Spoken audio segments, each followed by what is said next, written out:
मला भीती होती की आपला आवडता विषय असतो तेव्हा आपण 3 मार्कांसाठी 10 मार्कांचं लिहितो आणि मग वेळ संपत असेल तेव्हा प्रश्न राहून जातात आणि आपल्याला जेवढे मिळणार असतात तेवढे पण नाही. तर माझं होतं की जाऊ दे ते सगळं आपण गप्पा मारूया, काहीतरी छान. तेच important. One fine day I realised की मी जर इतरांचं स्वप्न पूर्ण करत बसतो तर मी माझं स्वप्न कधी पूर्ण करणार. आणि त्या कुठल्या तरी एका तडफेतनं, त्या एका अत्यंत अँगस्टमधनं असं एक तयार झालं की no, I have to answer this. If that is the dilemma, if that is the confusion, if that is the stress which I am going through as a writer, तर मला त्याचं उत्तर एकाच गोष्टीतनं दिलं पाहिजे, ते म्हणजे आणखीन चांगली गोष्ट लिहून दिलं पाहिजे. आणि त्यातनं ॲक्च्युली उत्तरचं फॉर्मेशन म्हणजे मी हे तुला रायटिंगच्या एक लेअर डीपर सांगतो की त्यातनं ते ॲक्च्युली सुरू झालं की no, I have to bring my A game to the table आणि त्यातनं मला ही गोष्ट लिहायला पाहिजे. It is a fascinating thing की लोक फक्त तुमच्या आयडियाजवर काम करण्यासाठी स्वतःचं सगळं पणायला लावतात. Exactly. That is a most beautiful thing to be a director. म्हणजे डिरेक्टर होण्यातलं सगळ्यात सौंदर्य काय, तर एकदा लोक कन्व्हिन्स झाली तर ते तुमच्यासाठी अक्षरशः जमीन आसमान एक करायला मागे पुढे बघत नाही. फिल्ममध्ये असं लिहिलं होतं की निनाद शूज घालतो आणि आई बाहेर येते, आई त्याच्याकडे बघते आणि आई त्याला म्हणते की अरे तू, आपण एकत्रच उतरू ना, किती वेळ लागतो त्याला, आणि म्हणतो त्यात काय ते एकत्र उतरायचं, जाऊ दे माझं मला, आणि तो निघून जातो. पण जेव्हा मी शॉट घ्यायला गेलो तेव्हा मी त्याला म्हणलं का चेहरे दाखवायचे, तर तो म्हणला म्हणजे मी म्हणलं चेहऱ्यांची गरज नाही, पायांचीच गरज आहे, कारण त्याचे पाय आहेत, तिचे पाय आहेत आणि तेच येणार आहेत. तर तो इतका खुश झाला, तो म्हणला एक्झॅक्टली माझं हे म्हणणं की सिनेमा ह्याचं मीडिया. तर आमचं असं डिस्कशन झालं होतं की तेव्हाच क्लोज दाखवूया जेव्हा क्लोजची गरज आहे, तेव्हाच चेहरा दाखवूया जेव्हा चेहऱ्याची गरज आहे, बाकीच्या वेळेला आपण पाय दाखवूया, हात दाखवूया, इकडे आलेला घाम दाखवूया. सो हे जे बिहेवियरल गोष्टी आहेत ह्या जर आपण टिपल्या, आता ऑडियन्स जेव्हा येऊन सांगतो अहो तुम्ही त्या मुलाच्या पायाचे जे शॉट्स घेतलेत ना, त्याच्यात जे टेन्शन होतं, त्याच्यात जे प्रेशर होतं ना, ते आम्हाला खूप आवडलं, याचा अर्थ ऑडियन्स इंटेलिजंटली फिल्म बघतो.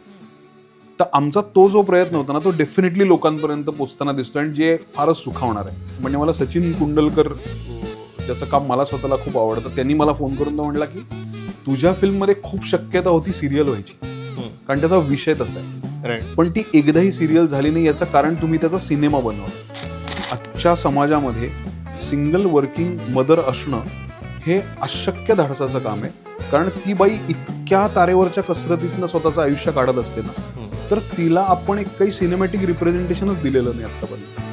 त्यामुळे मला असं वाटलं की उमा हे ते कॅरेक्टर की जे ते रिप्रेझेंट करेल बायकांना. आणि रेणुकाताईंनी त्याला फार वेगळं डायमेन्शन पण दिलं. म्हणजे स्क्रिप्टमध्ये ती तेवढी ह्युमरस नव्हती, पण जेव्हा रेणुकाताई आली तेव्हा तिने त्याच्यात इतक्या छोट्या छोट्या गमती जमती केल्या, कारण तिला 2 मुलं आहेत त्या वयाची. So she always tries to be friend with them. आणि मग ती कशी फ्रेंड होते, तर ज्या ज्या गोष्टी ती करते त्या तिने उमामध्ये खूप सुंदर ओवल्या. मला रायटिंग किंवा डिरेक्शन, आता ह्यातला मला सगळ्यात आवडणारा भाग असा आहे ना, is to give power to the actors. हा अतिशय फॅसिनेटिंग भाग आहे. आणि जी लोक हे बघतायत, त्यातले जी लोक लिहितात किंवा डिरेक्ट करणार आहेत, त्यांच्यासाठी मला सांगायला आवडेल की एका ॲक्टरला त्याच्याबरोबर बसून त्याच्या स्ट्रेंथ्स एक्सप्लोर करणं याच्यासारखी ब्युटिफुल प्रोसेसच नाही. म्हणजे आम्ही एक इंटरेस्टिंग एक्सरसाइज केला होता की जेव्हा मी अभिनयाला स्क्रिप्ट दिली तेव्हा मी त्याला म्हटलं ह्यात जे जे प्रसंग घडत आहेत त्याचे पॅरलल प्रसंग तुझ्या आयुष्यात जे घडले ते तू मला फक्त लिहून आणून दाखव. आणि त्यांनी ज्या पद्धतीचे प्रसंग मला लिहून वाचून दाखवले की सर इथे ना हे झालं होतं, असं असं झालं होतं, सो निनादच्या बाबतीमध्ये असं असं असू शकतं. So it's not me, it's him who has developed this character like this, की हे असं करूया, हे असं करूया, हे अमुक होईल, हे तमुक होईल.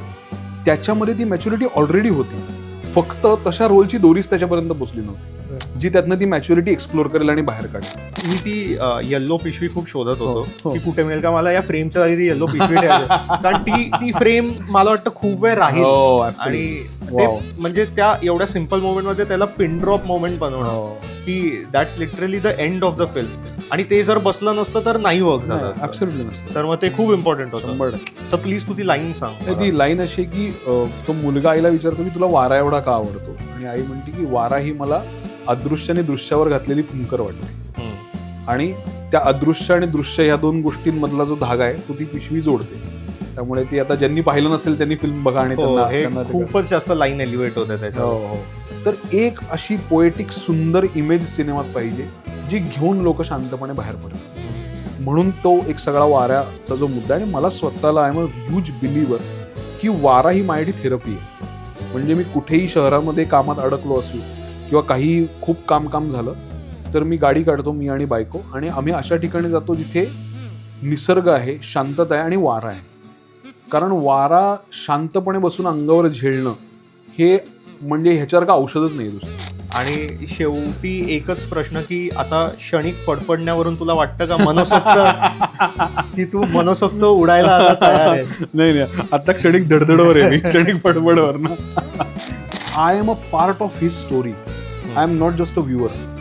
ते वाटणं मला असं वाटतं ते आमच्या सगळ्यांच्या काम करण्याचं सगळ्यात मोठं प्रेरणास्थान आहे. डेफिनेटली. की बघणाऱ्याला वाटते की I am a part of his story, ते कायम राहू दे हीच माझी परमेश्वर चरणी प्रार्थना आहे. म्हणजे बस that is the most important.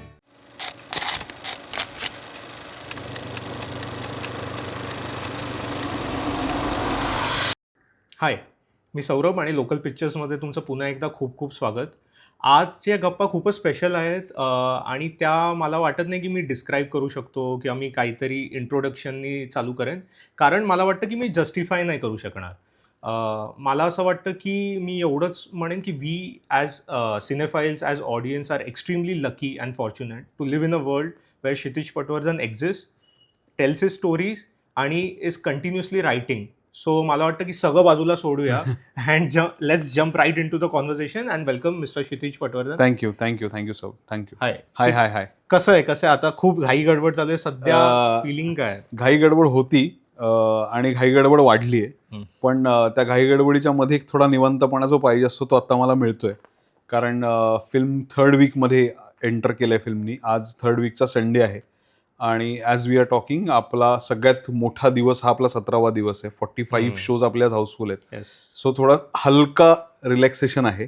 त्यामुळे I am happy, not content पण हॅपी, आणि लुकिंग फॉरवर्ड की पुढे अजून पुढचा जानेवारीचा अख्खा महिना कसा फिल्म परफॉर्म करते, कारण लोकांचा रिस्पॉन्स खूप ग्रोईंग आणि चांगला आहे. खूपच चांगला आहे. शोज वाढत आहेत, लोक जात आहेत. हो. आणि मला वाटतं की उत्तर तुझ्यासाठी पण असं एक आपण म्हणतो की स्वप्न पूर्ण झाल्यासारखं आहे. तर मला विचारायचं की हे स्वप्नरंजन समितीपासून जे चालू झालेलं स्वप्न होतं, तर मग आज तुला काय वाटतं की कुठपर्यंत हे पोहोचलंय? नाही, त्यातला एक महत्वाचा टप्पा आज पार होतोय असं वाटतंय. कारण बऱ्याच वेळेला असं होतं की you are always building a dream, म्हणजे one dream or the another असं तुमचं सतत प्रवास चालू असतो. परंतु एक असा टप्पा यायला लागतो जेव्हा त्या स्वप्नाला काहीतरी अश्युरन्स मिळायला लागतो. अदरवाईज तुम्ही किती वर्ष नुसतं स्वप्न बघत बसणार. तर उत्तर हे ते अश्युरन्स मिळण्याची पहिली स्टेप आहे असं मला वाटतं. आणि तो अश्युरन्स ज्या पद्धतीने ऑडियन्सकडनं मिळतोय ती फारच आश्वासक गोष्ट आहे, प्रॉमिसिंग आणि अश्युरिंग गोष्ट आहे. कारण आत्ताच्या पद्धतीने लोक आम्हाला येऊन भेटत आहेत, ज्या पद्धतीने फिल्मवर रिस्पॉन्ड होत आहेत, ते बघून हे नक्की वाटते की मराठी ऑडियन्स आहे, मराठी ऑडियन्स हंग्री आहे आणि मराठी ऑडियन्स अत्यंत अकॉमोडेटिव्ह आहे आणि तो थिएटरलाही येतोय. तर या सगळ्या गोष्टी पुढचे टप्पे आखण्यासाठी मला आत्ता कळणं खूप गरजेचं होतं. कारण ॲज अ रायटर आणि आता ॲज अ डिरेक्टर तुम्ही खूप वेळेला स्वतःलाही तपासता की आपण रेलेव्हंट आहोत का नाही, आपण डेटेड होत चाललोय का, आपण आपल्यालाच वाटतंय ते करतोय पण लोकांना आता ते बघायचंय का. प्लस मी जे मराठीमध्ये ह्याच्या आधी फिल्म्स केल्या होत्या, 2020ला मी शेवटची फिल्म लिहिली होती, त्याला आता 5 वर्ष झाली. सो ह्या काळात ऑडियन्स बदललाय का पूर्ण, आणि तो म्हणतोय का की राहू दे आता, म्हणजे ह्याच्या पुढे नको, काय एवढं काही फरक नाही पडत. तर तसं अजिबात नाहीये. हे माझ्यासाठी खूपच अश्युरिंग आहे आणि त्यांनी मला पुढे ज्या फिल्म्स करायच्यात मराठीमध्ये त्याला एक खूप चांगलं पाठबळ मिळालंय. सो त्यामुळे इट्स अ ग्रेट फिलिंग. आणि मला वाटतं की ह्याच्याबद्दल उत्तरबद्दल बोलण्याच्या आधी खूप इम्पॉर्टंट आहे की आपण सांगू की स्वप्नरंजन समिती होती काय. कारण मला वाटतं आम्ही सगळे आता या फेज मध्ये आहोत की आम्ही वेगवेगळे स्वप्न विचार करतोय की असं होईल, पण त्याच्याशिवाय काही होऊ नाही शकत. नाही, स्वप्नरंजन समिती ही बेसिकली तुम्ही कॉलेजच्या काळात असताना तुम्ही वाऱ्यावर खूप गोष्टी सोडलेल्या असतात, बोलत बोलत की अरे एक दिवस असं होईल की हे होईल, एक दिवस ते होईल. ते शाळेत निबंध असायचे ना, मी पंतप्रधान झालो तर, किंवा मला एक दिवस अमुक अमुक केलं तर. तसं ते एक दिवस आपल्या बाबतीत काहीतरी होईल असं आम्ही सगळे मित्र एकमेकांशी सतत बोलायचो. तर आता त्यातल्या खूप गोष्टी या प्रत्यक्षात होताना दिसत आहेत. ते विषित होतं, आता आम्ही सगळे 40शीत एंटर करतोय. सो या 20 वर्षाच्या कालावधीमध्ये त्या स्वप्नरंजन समितीतले सगळे मेंबर्स आता एक एक काय म्हणतात त्याला, एक एक इमर्ज होत आहेत, ब्रेकआउट करत आहेत. आणि परवाही मी एका ठिकाणी असं सांगितलं होतं एकांकिका स्पर्धेमध्ये की 2002 साली पुण्यामध्ये एकांकिका करणारे 11 जण हे आज दिग्दर्शक झालेत. हो. सो 11 जणांची एक फळी आहे जी आता दिग्दर्शक झालेत, अभिनेते पण आहेत, टेक्निशियन्स पण आहेत.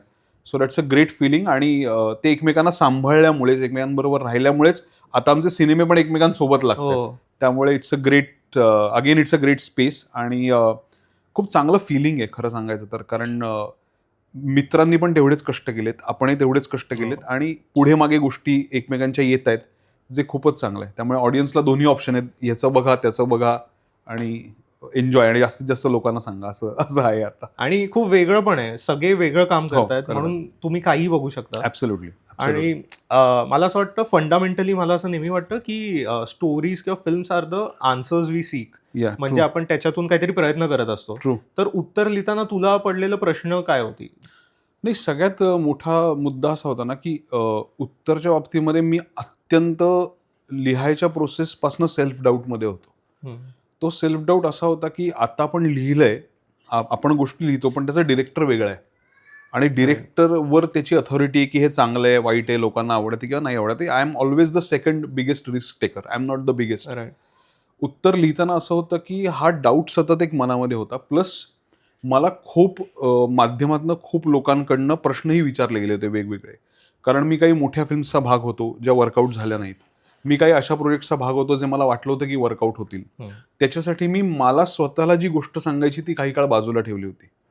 But one fine day I realised की मी जर इतरांचं स्वप्न पूर्ण करत बसलो तर मी माझं स्वप्न कधी पूर्ण करणार. आणि त्या कुठल्या तरी एका तडफेतनं, त्या एका अत्यंत अँगस्टमधनं असं एक तयार झालं की no, I have to answer दिस.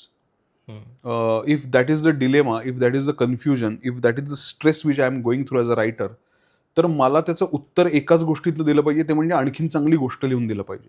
आणि त्यातनं ॲक्च्युली उत्तरचं फॉर्मेशन, म्हणजे मी हे तुला रायटिंगच्या एक लेअर डीपर सांगतोय की त्यातनं ते ॲक्च्युली सुरू झालं की no, I have to bring my A game to the table, आणि त्यातनं मला ही गोष्ट लिहायला पाहिजे. आणि मग जेव्हा ती गोष्ट लिहिली तेव्हा असं वाटलं की नाही, आता I cannot not tell this story. आता मी ही गोष्ट घेऊन नुसता बसू शकत नाही, आता मला या गोष्टीचं पुढे काहीतरी केलं पाहिजे. आणि तोपर्यंत मी ज्या दिग्दर्शकांबरोबर काम करत होतो ते सगळे आपापल्या कामांमध्ये बिझी झाले होते एक, आणि they had their priorities in their life. So त्यांना थोडं स्केल खुणावत होती, त्यांना थोडं एक मॅग्नॉनिमिटी खुणावत होती, त्यांना हिंदी खुणावत होतं. आणि अशात मग असं सतत वाटायचं की आपण थोडे मागे पडतोय का, आणि मग आपण खूप लोकांना कन्व्हिन्स करायचा प्रयत्न करतोय का की अरे वाच रे, लक्ष दे रे, किंवा आपण भेटू रे. मग मला असं आलं की हे खूप जास्त डिपेंडन्सी होती, आणि ती कशात नव्हती तर कदाचित आपल्याला हा विश्वास नाही की आपण हे करू शकू. पण तो का नाहीये ह्याचा जेव्हा मी स्वतःला प्रश्न विचारला तेव्हा मला असं काही रिझनच सापडलं नाही की not to believe in myself, की ठीक आहे करून बघू, फार फार तर काय होईल की हे चुकेल किंवा पडेल किंवा लोकांना नाही आवडणार. आणि मी कायम ही रिस्क घेतली. मी 2 स्पेशलच्या वेळेला पण ही रिस्क घेतली होती, आणि which turned out to be really amazing. Same मी आजीबाईला पण ही रिस्क घेतली, ज्याचंही प्रेक्षकांनी अक्षरशः सोनं केलं. आणि उत्तरच्या बाबतीमध्ये असं होतं, ही रिस्क खूप जास्त मल्टिप्लाइड होती. बिकॉज काय होतं ना, तुम्ही सिनेमा दिग्दर्शन करायला जेव्हा जाता लेखकानंतर, तेव्हा तुम्हाला 1 वर्षभर सगळं काम सोडायला लागतं. राईट. आणि तुम्ही परतीचा दोर कापून दिग्दर्शक बनता. त्याच्यानंतर तुम्ही परत लगेच नुसते लेखक आहात हे जर तुम्ही लोकांना सांगायला गेलात तर लोकांना वाटतं अरे मग तिकडे चाललं नाही, आता परत लगेच महा आता हे करतं. म्हणजे आय हॅव बीन ॲडवाइज्ड की कशाला करतोयस, नको करूच दिग्दर्शन, असंही मला सांगितलं होतं. पण मी म्हटलं तसं माझी गोष्ट मलाच सांगितली पाहिजे. जे मी सगळीकडे सांगतोय, गली बॉयमध्ये जे तो सांगतो ना की तुझं गाणं तुलाच म्हणायचं नाही तर मी कशाला म्हणू, असं तो त्याला सांगतो. तर ते मला इतकं इन्साइटिंग मोमेंट आहे माझ्या आयुष्यातली ती की you have to tell your story. आणि तिथनं तो उत्तरचा जर्नी ॲक्च्युली सुरू झाला. आणि मग असं ठरलं की नो मॅटर व्हॉट, मला माझी गोष्ट मला जशी हवी तशीच सांगायची. आणि त्याच्यात मी 1% पण क्रिएटिव्ह कॉम्प्रोमाइज करणार नाही. आणि मी फॉर्च्युनेट आहे की मला ते करायला झी स्टुडिओजचे भवेश सर, संपदा आणि मयूर हे 3 फार महत्त्वाची लोकं मिळाली, ज्यांनी मला सांगितलं की तुला तू हवी तशी फिल्म कर, आम्ही ती बॅक करू, आणि ज्या पद्धतीने करायची त्या पद्धतीने आम्ही सगळं तुला प्रोव्हाइड करू, but you just make the film you want to make. आणि ते आज केल्यामुळे त्याला या पद्धतीचा रिस्पॉन्स मिळतो. राईट. या. आणि मला वाटतं ह्याच्यामध्ये 2 पॉईंट आहेत की जे तू खूप आधीपासून म्हणत आलायस की क्रिएटिव्ह ओनरशिप हे खूप इम्पॉर्टंट आहे तुझ्यासाठी. आणि ते चालू असताना एक डिरेक्टर जेव्हा म्हणतो तो सगळ्यात आधी म्हणजे कारण तू लिहिलं सुद्धा आहेस, हो. तर सगळ्यात आधी तू त्या स्टोरी बरोबर होतास आणि आता जेव्हा तू शेवटचं तुझं प्रेस टूर करशील हो. तेव्हा तू सगळ्यात शेवटचा असशील तो त्याच्यावर. 100%. तर हे क्रिएटिव्ह ओनरशिप ज्यावेळेस तुला पूर्णपणे मिळतं त्याच्याबरोबरच एक लोनलीनेस येतो, हो. कारण तुझ्या टायरमध्ये तू कोणाकडेच विचारू नाही शकणार की हा शॉट कसा लावू, कारण ते तुझ्याकडे बरोबर बघतात. आहे. तर मग या दोन्ही साईडला फ्लिप साईडला तू कसं टॅकल केलंस पहिल्यांदा? I think it's a great question. Nobody has asked me this kind of question. तर फारच मस्त आहे. तो लोनलीनेस हा फार महत्त्वाचा भाग आहे त्यातला. तो तेवढाच हार्ट ब्रेकिंग पण आहे. तुम्हाला 50 लोकांना रोज कन्व्हिन्स करायला लागतं की उठ रे, हे काम कर रे, किंवा उठ ग, हे काम कर ग. कारण काय होतं, त्यातली खूप लोक ही फक्त मोटिवेशननी जागी नाही होत. Right. तिथली खूप लोक ही पैशानी पण त्यात जोडली गेलेली असतात. खूप लोक ही तुमच्या पर्सनल एक तुमचा संपर्क असतो त्यांनी आलेली असतात. पण त्यांचं डेस्टिनेशन आलं की ते उतरून जातात. आणि ॲज अ डिरेक्टर तुम्हाला हे कळलं पाहिजे की जेव्हा गोष्ट कागदावर उतरवायची, म्हणजे पहिला अक्षर लिहायचे, ते फिल्मचा शेवटचा शो संपेपर्यंत it is going to be a lonely process. आणि त्याच्यामध्ये त्या संपूर्ण प्रवासामध्ये तुमचं लर्निंग काय आहे हे जर तुम्ही प्रत्येक टप्प्यावर स्वतःला विचारायला लागलात ना, तर तुम्हाला त्याचा खूप आनंद वाटायला लागतो. आणि फोकस हा तुमचा त्या लर्निंगकडे, म्हणजे आत्ताही आमचं जे रोजचं डिस्कशन आहे, मी असो, अभिनय असो, माझा असिस्टंट श्री आहे तो आहे, सादिक सर जे आमचं सगळं डिस्ट्रीब्युशन आणि हे झीकडनं बघतात. सो एव्हरी डे आमचा कॉल हाच आहे की आजचं लर्निंग काय. आम्ही हे नाही म्हणत अरे काय आता शो कमी झाले, शो वाढले, अरे मग मस्त हे चाललंय. आम्ही म्हणतो ओके आज काय मिळालं शिकायला, ओके आज हे शिकायला मिळालं की ऑडियन्स ह्या पद्धतीने बिहेव्ह करतोय, आज हे मिळालं की इकडे ना ह्या टायमिंगला शोज वाढत आहेत. आणि अगेन ही एक जमा केलेला डेटा आहे, जमा केलेल्या गोष्टी आहेत ज्या पुढच्या अजून कदाचित मोठ्या फिल्मला कामाला येतील. येस. सो जसं पहिल्या प्रश्नाचं उत्तर होतं की building up a dream, building up a bigger dream, त्याच्यासाठी जे फाउंडेशन गोळा करायचं ते मला उत्तर आत्ता देतंय. एक उत्तर मला सर्व प्रकारचे अनुभव देतंय. म्हणजे उत्तर मला हाही अनुभव देतोय की इंडस्ट्रीमधला कोणीतरी माणूस आहे जो मला भेटून म्हणतो अरे आमच्या इथे शो नाही येत ना म्हणून आम्ही येत नाही. आणि प्रेक्षक मला असं सांगतोय की आम्ही वाशीवरनं गोरेगावला आलो. सो हे दोन टोकाचे अनुभव मला उत्तर देत आहे.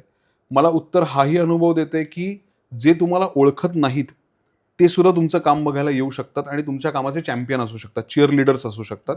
नॉट नेसेसरी तुम्हाला प्रत्येक वेळेला तुमचेच चिअर लिडर्स लागतील. बरोबर.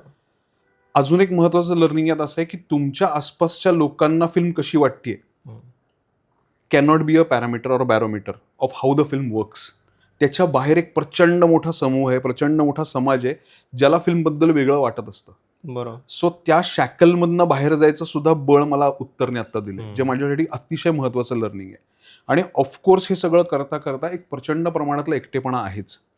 कारण त्या गोष्टीबद्दल तुम्हाला जेवढी पोटतिडकी आहे, जेवढं आपलेपण आहे, तेवढं नॉट नेसेसरी प्रत्येकाला असेल. बरोबर. बट फॉर्च्युनेटली उत्तरच्या बाबतीमध्ये माझ्याबरोबर अशी 3-4 लोक डेफिनेटली आहेत ज्यांनी पहिल्या दिवसापासून आजपर्यंत कधीच हे विचारलं नाही की आउट टायमिंग काय किंवा कधी आपल्याला हे थांबवायचंय.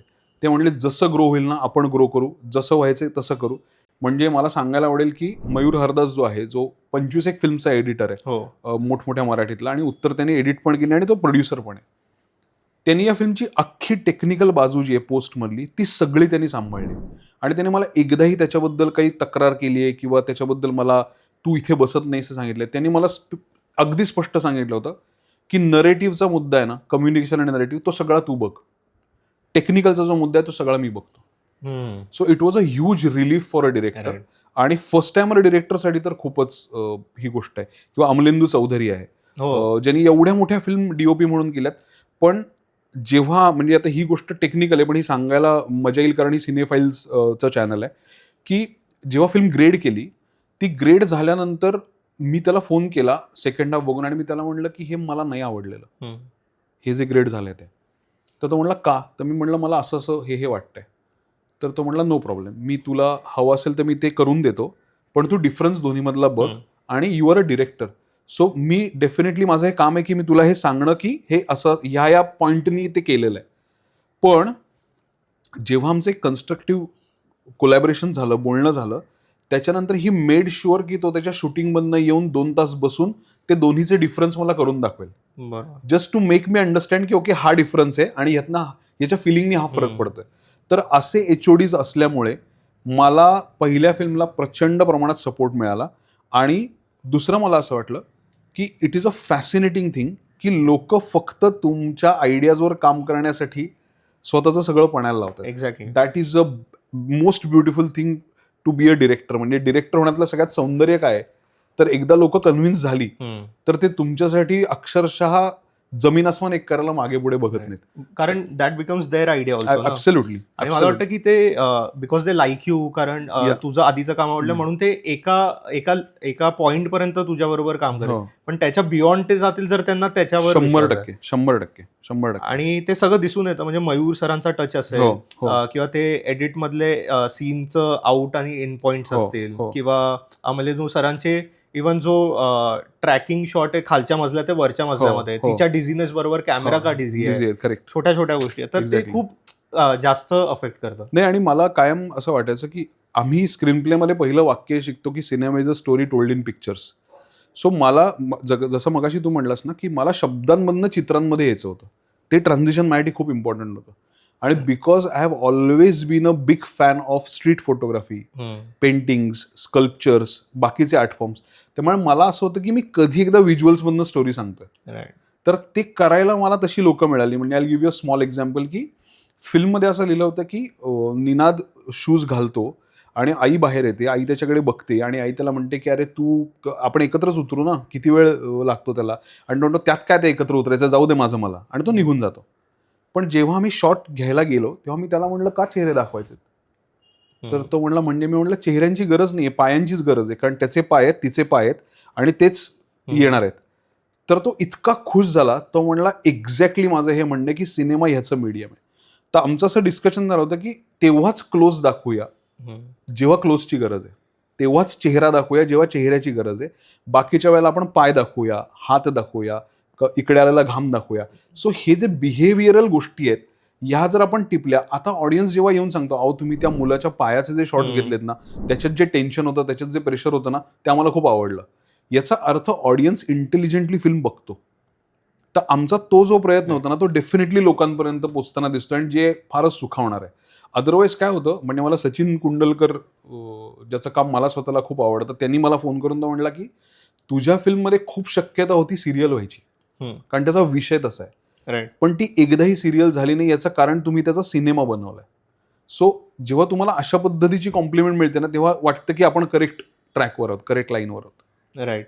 आणि ते खूप इम्पॉर्टंट पण आहे, कारण तू कॅरेक्टर्स तसे बिल्ड केले. म्हणजे खूप इझी होतं निनादच्या कॅरेक्टरला प्रचंड असं दाखवणं की त्याला आई आवडतच नाही, पण तसं बिलकुल नाहीये. मला वाटतं की त्याच्या वरूनच आपण येऊया की तू हे कॅरेक्टर कसे बिल्ड केले. की पहिले तर नावांपासून सुरुवात करूया की निनाद, उमा आणि शिप्रा, हे स्पेसिफिक नावांचं काही होतं का? कारण मला असं वाटतं निनादमध्ये नाद आहे की तो कशा तरी नादामध्ये आहे, उमामध्ये मा येतं, आणि शिप्रा इज द प्युरिटी आणि प्रचंड सिंपल. ही नावं युनिक आहेत. हो, नावं युनिक आहेत, पण ह्याची गंमत अशी आहे की आता निनादचं जे नाव आहे, तर मी असं नाव शोधत होतो की नाव त्या मुलाला डेटेड वाटलं पाहिजे. म्हणजे आपल्याला असं वाटतं ना, अरे आता तर ते खूप झालंय, स्नित्विज आणि पर्जन्य वगैरे लोक आता काही नावं ठेवतात, पण असं काहीतरी नाव जे त्या मुलाला असं वाटलं पाहिजे की यार I don't belong to this name, म्हणजे हे माझं नावच नाहीये. तो तिथपासूनच स्वतःवर नाखुश आहे. त्यामुळे तू फिल्म ओपन करतानाच आम्ही ते केलं की तो म्हणतो की एकतर तुम्ही माझं नाव निनाद ठेवलंय, इथे चुगी आहे भयंकर. त्यामुळे त्याच्या आजूबाजूला लोकांची नाव काहीतरी रिया नसेल, किया नसेल, थोडंसं एक अपमार्केट ज्याला फील असं असेल, आणि त्याचं नाव निनाद आहे, ह्याचं त्याला एक बारीक ना असं हे की अरे यार काय हे नाव ठेवलंय आई वडिलांनी. आणि आईचं असं आहे की ऑब्व्हियसली त्याच्यात तू म्हणलास तसं त्याच्यात नाद आहे आणि ते एक पटकन बोलायला सोपं नाव आहे. आणि उमा हे अगेन काय होतं ना की तुम्ही आजूबाजूला तुमच्या जी लोक बघत असतात त्याच्यामधनं काहीतरी तुमच्या डोक्यात फॉर्म होत असतं, नावं तशीच येतात तुम्हाला. आणि क्षिप्रा हे नाव सुद्धा मला असं वाटलं की माझ्या आजूबाजूला एक दोन अशा क्षिप्रा आहेत की ज्या अत्यंत फायरी आहेत, अत्यंत इंडिपेंडंट आहेत आणि स्ट्रॉंग आहेत. तर मला असं वाटलं की एक स्ट्रॉंग मुलीचं नाव हे खूप चांगलं वाढू शकतं क्षिप्रा. तसंच उमा या नावात ना एक काहीतरी मला लोनलीनेस वाटलं. म्हणजे ते नाव आल्यानंतर मला असं वाटलं की it is not a complete entity. म्हणजे उमा भालेराव ह्या नावात काही कम्प्लीट एंटिटी नाही, या उमामध्ये काहीतरी एक असं आहे जे मला त्या बाईकडे आकर्षित करते. सरप्राइझिंगली माझ्या ओळखीच्यात एक उमा भालेराव आहेत आणि त्यांना मी विचारलं फिल्मच्या आधी, मी परमिशन घेतली की मी हे नाव वापरू का. सो शी हॅपीली सेड की अरे that would be an honour की रेणुकाताई जर माझ्या नावाचं कॅरेक्टर करणार असतील तर. मग मी त्या दोघींना भेटवलं पण, उमा भालेराव मीट्स उमा भालेराव असंही आम्ही एक प्रीमियरला आयटम केला होता. म्हणजे पण ही अशी नावं करताना मजा आली. आणि रेणुकाताईचं ऍक्च्युअली माहेरचं नाव उमा आहे. हे आम्ही तिला फिल्म नरेट केल्यानंतर तिने सांगितलं. So that was a very interesting anecdote. तिच्या आईचं नाव शांता आहे. शांता गोखलेच्या खूप मोठी लेखिका आहेत. आणि फिल्म मधला मोठ्या बहिणीचं नाव पण शांत आहे, निर्मितीताईचं. सो अशी ती नावं एक फ्लोई याच्यामधनं सापडत गेली. जसं अनमिस हे नाव आम्ही तयार केलं की मिस नाही करणार, ह्याला काय आपण टर्मिनॉलॉजी काढूया, तर अनमिस काढूया किंवा V1 काढूया, की ती शी इज ऑल अबाउट पीपल. तिला लोक हवेत, तर तिला सगळेच जण जिंकलेले हवेत. त्यामुळे तिचं नाव V1 आहे, त्याचं नाव अनमिस आहे. सो असं मला नावं ठेवायला आवडतं माझ्याच गोष्टींना, त्यामुळे अशा पद्धतीची नावं त्याला दिली गेली आहेत. आणि तू बिल्ड पण करतोस म्हणून ते मला वाटतं 2 डायमेन्शनल नाही वाटत. म्हणजे तुझा कुठलाही सिनेमा बघितला, धुरळा असेल, फास्टर फेणे असेल, काही त्याच्यात एक कॅरेक्टर्सला त्यांचं एक लाईफ आहे, की म्हणजे तुम्ही सिनेमा बघून आल्यावर पण तुम्ही विचार करू शकतात की आता हा कॅरेक्टर काय करत असेल. ते कधीच जर्नी संपत नाही. तर तुझा हा प्रोसेस कसा आहे? म्हणजे एक तर तू स्टोरी लिहितोस, तू स्क्रीन प्ले लिहितोस, पण त्याच्यामध्ये तू कॅरेक्टर्ससाठी सेपरेटली एक वेगवेगळं वर्ल्ड त्यांचं बनवतो. नाही, मला आता निनादच्या बाबतीत सांगायचं ना, तर ते माझं सगळ्यात सेल्फ कॉन्ट्राडिक्टरी कॅरेक्टर आहे. म्हणजे मी आणि निनाद हे कम्प्लिटली प्रिझमच्या 2 टोकाला होत. तर तसं कॅरेक्टर मला कधीतरी लिहून बघायचं होतं की जे मला कॉन्ट्राडिक्ट करेल. आणि ते अनपॉप्युलर ओपिनियन असतात ना लोकांचे, त्या कॅटेगरीचं कॅरेक्टर मला करायचं होतं की he has a courage to be disliked, की मला काही फरक नाही पडत तुम्हाला मी आवडतो किंवा नाही आवडतो, मी असंच आहे. तर मी म्हटलं असं कॅरेक्टर लिहून बघायला मजा येईल, कारण ते आपल्याला पण आपल्या कम्फर्ट झोनमधनं बाहेर काढेल. एक. दुसरं, आईच्या बाबतीत पण मला असं वाटत होतं की कायम आईची इमेज अशी काय की आयदर ती खूप बिचारी आहे किंवा मग ती देवीच आहे. असेच 2 आपण तिला डायमेन्शन मध्ये टाकलेले आहेत. पण माझ्या टीनेज पासून आत्तापर्यंत मी अशा अनेक वर्किंग मदर्स बघितल्यात, सिंगल मदर्स बघितल्यात, ज्यांच्या डोळ्यात मला असं वाटायचं की त्यांना खूप काहीतरी बोलायचंय, पण त्यांचं बोलणं ऐकून घेणार कोणीच नाहीये. एक. आणि दुसरं, त्यांची मुलं आत्ता टीनेजमध्ये असल्यामुळे they are rebel without a cause. त्यांना आई जे म्हणते ते सगळं चुकीचं वाटतंय. त्यामुळे ती अनस्पोकन, त्या बाईचं जे अनस्पोकन असणं आहे ना, ते मला कायम अट्रॅक्ट करायचं. आणि त्यांचा ते ग्रिट असायचा. म्हणजे त्या बाहेर जाताना पण त्या कुठेही हे सांगायच्या नाहीत की I am a single mother किंवा माझा मुलगा आता टीनेजमध्ये आहे. तर तो जो एक ठामपणा, कणखरपणा, स्वतःचा आब राखणं, हे एक ट्रिमेंडस धाडसाचं काम आहे. आजच्या समाजामध्ये सिंगल वर्किंग मदर असणं हे अशक्य धाडसाचं काम आहे. कारण ती बाई इतक्या तारेवरच्या कसरतीतनं स्वतःचं आयुष्य काढत असते ना, तर तिला आपण एक काही सिनेमॅटिक रिप्रेझेंटेशनच दिलेलं नाही आत्तापर्यंत. त्यामुळे मला असं वाटलं की उमा हे ते कॅरेक्टर की जे ते रिप्रेझेंट करेल बायकांना. आत्ताही ऑडियन्समध्ये अनेक बायका सांगताना की I am a single working mother, किंवा मी आणि माझी मुलगी दोघंच राहतो, मी आणि माझा मुलगाच राहतो. त्या प्रत्येकाला हे रिलेट होतं. कारण फिल्ममध्ये आम्ही असं, म्हणजे ती असं म्हणते तिच्या बहिणीला की की आईचं मन आणि आईची माया याच्यासारखं आईला शरीर असतं. हे समजण्याचं वय नसतं मुलांचं, ते कधीच नसतं. ते मुलगा 20शीत असो, 30शीत असतो किंवा 40शीत असतो, त्याला कधीच हे वाटत नाही की आईला काहीतरी गरजा आहेत. तर आपण हे कधी बोलणार आयांबद्दल, असं वाटलं आणि त्यातनं ते कॅरेक्टर तयार झालं. एक. पण त्याची दुसरी ब्युटी अशी पण आहे सौरभ, की तिला हे सगळं वाटतंय, पण तिला ते शॅकल ऍक्च्युली ब्रेक करता येतंय का?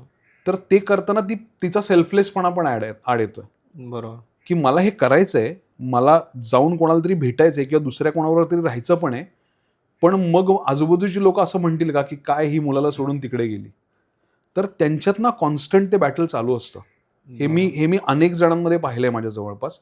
आणि मला असं वाटलं की त्या डायलेमाची कुठेतरी आपण नोंद घ्यायला पाहिजे. त्यातनं ते उमाचा सगळा तो डिलेमा, तिचं असणं.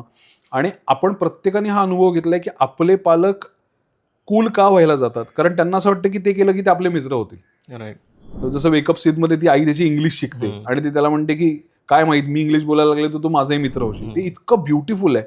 तसंच ते आपले आईवडील फेसबुकवर येतात, आपले आईवडील व्हॉट्सअपवर स्टेटस ठेवतात, आपले आईवडील आपल्या कामाचा गाजावाजा करतात. That is because they want to be friends with us. तसं ते कॅरेक्टर उमाचं आजच्या काळातला पालकाचं मला करायचं होतं, आणि म्हणून ती तशी शेप झाली. आणि रेणुकाताईंनी त्याला फार वेगळं डायमेन्शन पण दिलं. म्हणजे स्क्रिप्टमध्ये ती तेवढी ह्युमरस नव्हती, राईट. पण जेव्हा रेणुकाताई आली तेव्हा तिने त्याच्यात इतक्या छोट्या छोट्या गमती जमती केल्या, कारण तिला 2 मुलं आहेत त्या वयाची.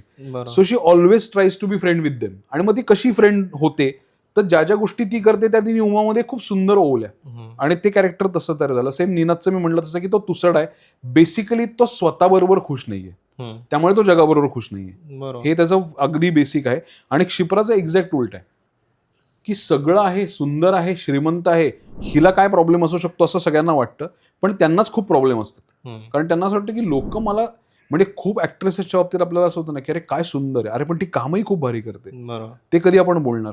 सो ते सौंदर्यानं हे कधी कधी ड्रॉबॅकच होऊन जातो चांगलं काम करणाऱ्या माणसाचा. तसं ते क्षिप्राचं कॅरेक्टर आहे की beyond her pretty face she is a great soul, she is a wonderful friend and she is a tremendous companion. हे लोकांना लक्षातच येत नाही. अशा पद्धतीने त्या 3 म्हणजे कोणांची रचना केली कॅरेक्टर्सची. आणि सगळ्यांचे वेगवेगळे ट्रेट्स पण आहेत आणि सगळ्यांना म्हणजे सगळ्यांना ते सीन्स सुद्धा दिले ज्याच्यातून तुम्हाला असं वाटणार नाही की हा कॅरेक्टर असाच आहे. म्हणजे निनादला मी बघत होतो तेव्हा मला असं कधीच वाटलं नाही की ह्याच्या आईचा राग आहे, ह्याच्या आईशी पटत नाही, त्याला मे बी त्याची स्पेस पाहिजे पण त्याला आईपासून स्पेस नाही पाहिजे. तर ते खूप जाणवत आलं. जसं मला वाटतं मी आधी पण एकदा बोललेलो की तो जेव्हा हॉस्पिटलमध्ये तिला घ्यायला येतो आणि निघायच्या आधी तो फक्त विचारतो कम्फर्टेबल, तर मला वाटतं की त्याचं सतत डोक्यामध्ये ते असतं, त्याला वाटतं की त्याची आई ठीक आहे कुठे आहे, त्याला जर ते माहिती आहे देन ही कॅन कंटिन्यू. तो विचारतो की ठीक आहे ना, बस तो पोहोचली हॉस्पिटलला, मग मी नाही आलो तरी मला माहिती आहे तू पोहोचली नाही तर मला टेन्शन. बरोबर. तशीच आई पण त्याची जेव्हा देवाला पाया पडत असते तेव्हा जेव्हा तो डोळे मिटतो तेव्हा ती रडते. की ते खूप स्ट्रॅटेजिक आहे की जेव्हा तो बघत नाहीये कारण तिला सांगायचं नाही. तर ह्या सगळ्या गोष्टी आहेत. तर हे इन्स्टन्सेस तू कसे टिपत असतो, म्हणजे दीज आर सम थिंग्स जे तू ऑब्व्हियसली एक्सपिरियन्स केलाय. तर ॲज अ रायटर तू हे खूप वेगवेगळ्या गोष्टींसाठी घेतलं असेल, पण जेव्हा तुला एका कॅरेक्टरसाठी हे करायचं असतं तर हाऊ डू यू डिसाईड की हे ट्रेट या कॅरेक्टरसाठी जात आहे आणि हे मी घेईन, आणि कधी मला खूप आवडत असेल, मला माहितीये हे कॅरेक्टर ट्रेट मी टाकल्याने स्क्रीनवरती लोकांना आवडणार आहे, पण हे कॅरेक्टर नाहीये, आपण नाही टाकलं. How do you take this decision? नाही, मला एक ते मी डेव्हिड फिंचरचं मला वाक्य खूप आवडलं होतं की तो बिहेवियर फॉलो करतो कॅरेक्टर्सचं. तर तसं मी पण, मला कॅरेक्टरचं बिहेवियर फॉलो करायला आवडतं की ते कॅरेक्टर काय बिहेव करेल हे तुम्हाला ते कॅरेक्टर सांगतं. म्हणजे आता फॉर एक्झाम्पल आई देवाजवळ उभी आणि आई त्याला म्हणते की तू इकडे आणि तू देवाजवळ हात जोड. आता हे प्रत्येक घरात प्रत्येक आई म्हणते की जरा उभा राहून देवाजवळ हात जोड, आणि मुलगा असंच करतो. तर आई म्हणते अरे हा काय हात जोडायचा प्रकार आहे का? आणि तो म्हणतो की जाऊ दे ठीक आहे आता, आणि तो डोळे बंद करतो. पण त्यांनी डोळे बंद केल्यानंतरच आईला मोमेंट मिळते देवाला हे सांगायची की समजा उद्या काय झालं तर तू बघ. So it is a conversation between her and the God. तर ते करताना ना असं वाटलं की प्रत्येक आई करते रे हे, की मुलाची पाठ वळली की ती देवाकडे मुलासाठीच मागते. आता हे इतकं अध्यारूत आहे किंवा इतकं हे प्रत्येक घरात आपण पाहिलेलं आहे ना की ते फक्त आपल्याला टिपायचंय. म्हणजे ते मी तयार केलंय असंही नाही म्हणणार, ते आहे तिथे, ते मी फक्त कॅप्चर केलंय. तर ते कॅप्चर करण्यातली ब्युटी जर कळायला लागली, किंवा आता ती म्हणते इडल्या खाशील का, तर म्हणतो ऑप्शन आहे का. आता हे प्रत्येक घरात पोरं म्हणतात की आता काय रोज काय ते इडली खायची, रोज काय ते पोहे खायचे. तर असं प्रत्येकाच्या बिहेवियरचे पॅटर्न्स एकदा दिसायला लागले ना कॅरेक्टर्सच्या, की मग ते तुम्हाला फक्त टिपायला लागतात. You don't have to create that.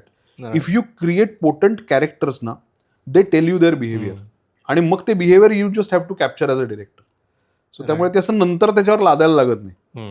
म्हणजे आता निनादच्या बाबतीमध्ये पण असं होतं की तो ते फेकतो वगैरे, असं आधी आमच्या डोक्यात होतं. पण मी म्हटलं की हे खूप जास्त आहे, म्हणजे त्याला एवढं असं अग्रेसिव्ह आणि एवढं हे नको करायला. तो अत्यंत रिझर्व्ड आणि प्रायव्हेट स्पेसमध्ये बाउंड्री ठेवणारा मुलगा आहे, तसंच आपण ठेवूया.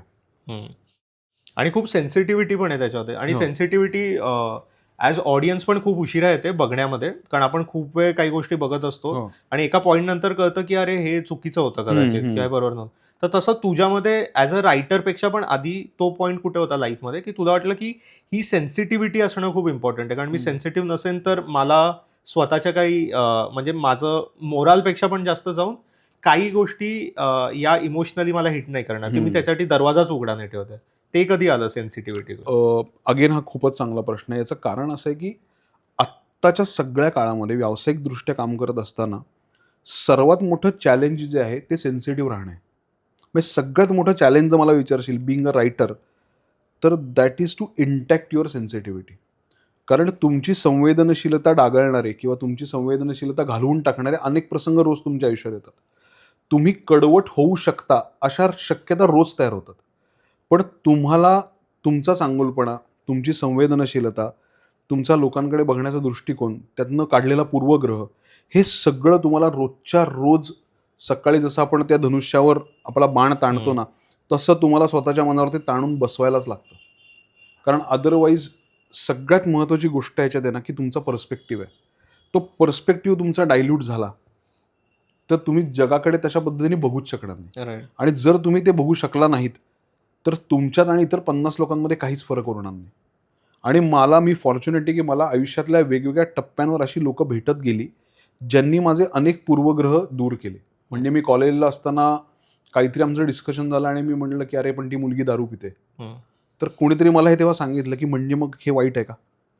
तर मग मी तेव्हा पहिला प्रश्न स्वतःला विचारला की ओके, म्हणजे ते मंटोचं वाक्य ना की सिगरेट पिऊन बायकांची पण फुफ्फुसच खराब होतात, कॅरेक्टर नाही खराब होत. आता हे इतकं ग्रेट वाक्य आहे. तर अशी वेगवेगळ्या टप्प्यावर वेगवेगळी माणसं भेटल्यामुळे जे तुमचं क्लेन्झिंग व्हायला लागतं ना कुठल्याही पूर्वग्रहापासनं, प्रेज्युडाईसपासनं, ते माझं वेळोवेळी होत गेलं. आणि ते झाल्यामुळे ना मी अजूनही समोरच्या माणसाला माणूस म्हणून बघू शकतो. आणि ती मला अतिशय ग्रेट स्ट्रेंथ वाटते, एक ट्रेट वाटतो, ज्यांनी काम तुमचं सतत ताजं राहतं एक. आणि आता जेव्हा सिनेमा बघून लोक म्हणतात अरे किती सेन्सिटिव्ह आहे, हे किती संवेदनशीलता आहे, याचं कारण असं आहे की the most important thing we all are missing in our life is innocence. आपण प्रत्येक जण म्हणतो की तो ना इनोसन्स नाही राहिला आता. म्हणजे एकदम छोटं उदाहरण मी तुला देतो की आपण जेव्हा सिंगिंग रियालिटी शो बघतो त्यात लहान मुलं गात असतात. अनेक वेळेला असं होतं की ते जेव्हा पहिला सूर लावतात ना तेव्हा जजेसच्या डोळ्यात पाणी येतं. ते पाणी ह्याच्यासाठी नाही येत की अरे काय कमाल गात आहेत, ते पाणी ह्याच्यासाठी येतं की हा जो इनोसन्स आहे ना हा सगळ्यात प्रेशियस गोष्ट आहे. तर उत्तर हा एका अर्थाने रिटर्न टू इनोसन्स आहे माझ्यासाठी, माझ्या स्वतःसाठी सुद्धा, की मला त्या इनोसन्सकडे परत जायचं होतं आणि मला ऑडियन्सलाही त्या इनोसन्सकडे परत आणायचं होतं. कारण त्याच्यात खूप सौंदर्य आहे आणि आपण समाज म्हणून तसे आहोत. मी जसं म्हणलं तसं मागे पण की 95% लोक ही काय कोयता, बंदुका आणि हत्यारे घेऊन घरातनं बाहेर पडत नाहीत. ते नॉर्मल आयुष्य जगतात ज्याच्यात एका लेवलच्या ड्रामॅटिक घटना घडतात, परस्पर नातेसंबंधांमध्ये काहीतरी गोष्टी होतात आणि ते रिझॉल्व्ह होतं किंवा होत नाही. मग त्याच्याबद्दल आपण काम कधी करणार, कधी फिल्म बनवणार, कधी पुस्तकं लिहिणार, त्या सगळ्या तडफेतनं हे तयार झाले. आणि इनोसन्स हा त्याचा अतिशय मोठा गाभा आहे जो टिकवून ठेवायचा अजूनही रोज आटोकाट प्रयत्न चालू आहे. कारण काय होतं, बनवताना यू आर अ पोएट पण विकताना यू आर अ मार्केटियर. तर त्या दोन्हीचा बॅलन्स तुम्हाला ठेवणं खूप म्हणजे it's a daily hustle, daily battle. त्यामुळे ते करावं लागतं. आणि मला वाटतं की तू तसा पण नाहीयेस की हे आता प्रमोशनचं तर मला ह्याचा कंटाळा येतो कारण तू ऍडव्हर्टायझिंग नाही कंटाळा करून उपयोगच नाहीये. हे इम्पॉर्टंट आहे, म्हणजे ह्याच्यामधून इन्साइट्सच येणार आहेत जेवढं. ऍब्सोल्युटली नाही. आणि काय आहे, तुम्ही मार्केटमध्ये गेल्याशिवाय मार्केट कसं बिहेव करते हे तुम्हाला कळणार कसं? तुम्ही स्वतःच्या घरात बसून फक्त एका ट्विटवर किंवा एका इन्स्टा पोस्टवर तुम्ही अंदाज नाही बांधू शकत लोकांना काय वाटतं. आता काल आम्ही एका ठिकाणी गेलो होतो तर एक काकू मला 4 वेळा म्हणल्या की अपेक्षा खूप वाढल्यात ना, अपेक्षा खूप वाढल्यात. तर मला चौथ्यांदा भीती वाटली की आता बापरे, आता मग काय करू मी पुढचं आता असं. सो हे बिहेवियर आहे ना, हे फार इंटरेस्टिंग तुम्हाला ट्रिगर करतं की ओके, हा एक लोकांचा विश्वास आहे, त्यांना काय वाटते सिनेमाबद्दल. I am very well aware also की हे एका स्पेसिफिक सर्कल पुरतंच आहे. म्हणजे ती फिल्म आत्ता महानगरांमध्ये आहे, कदाचित ती नंतर B&C सेंटर्सनं जाईल, कदाचित ती परदेशात रिलीज होईल. पण मला हे माहिती आहे की आत्ता हा जो ऑडियन्स आहे यांना काय पद्धतीचा कंटेंट आत्ता आलाय, काय पद्धतीचा त्यांना आवडतोय आणि त्यातनं एक पॅटर्न काय तयार होतोय.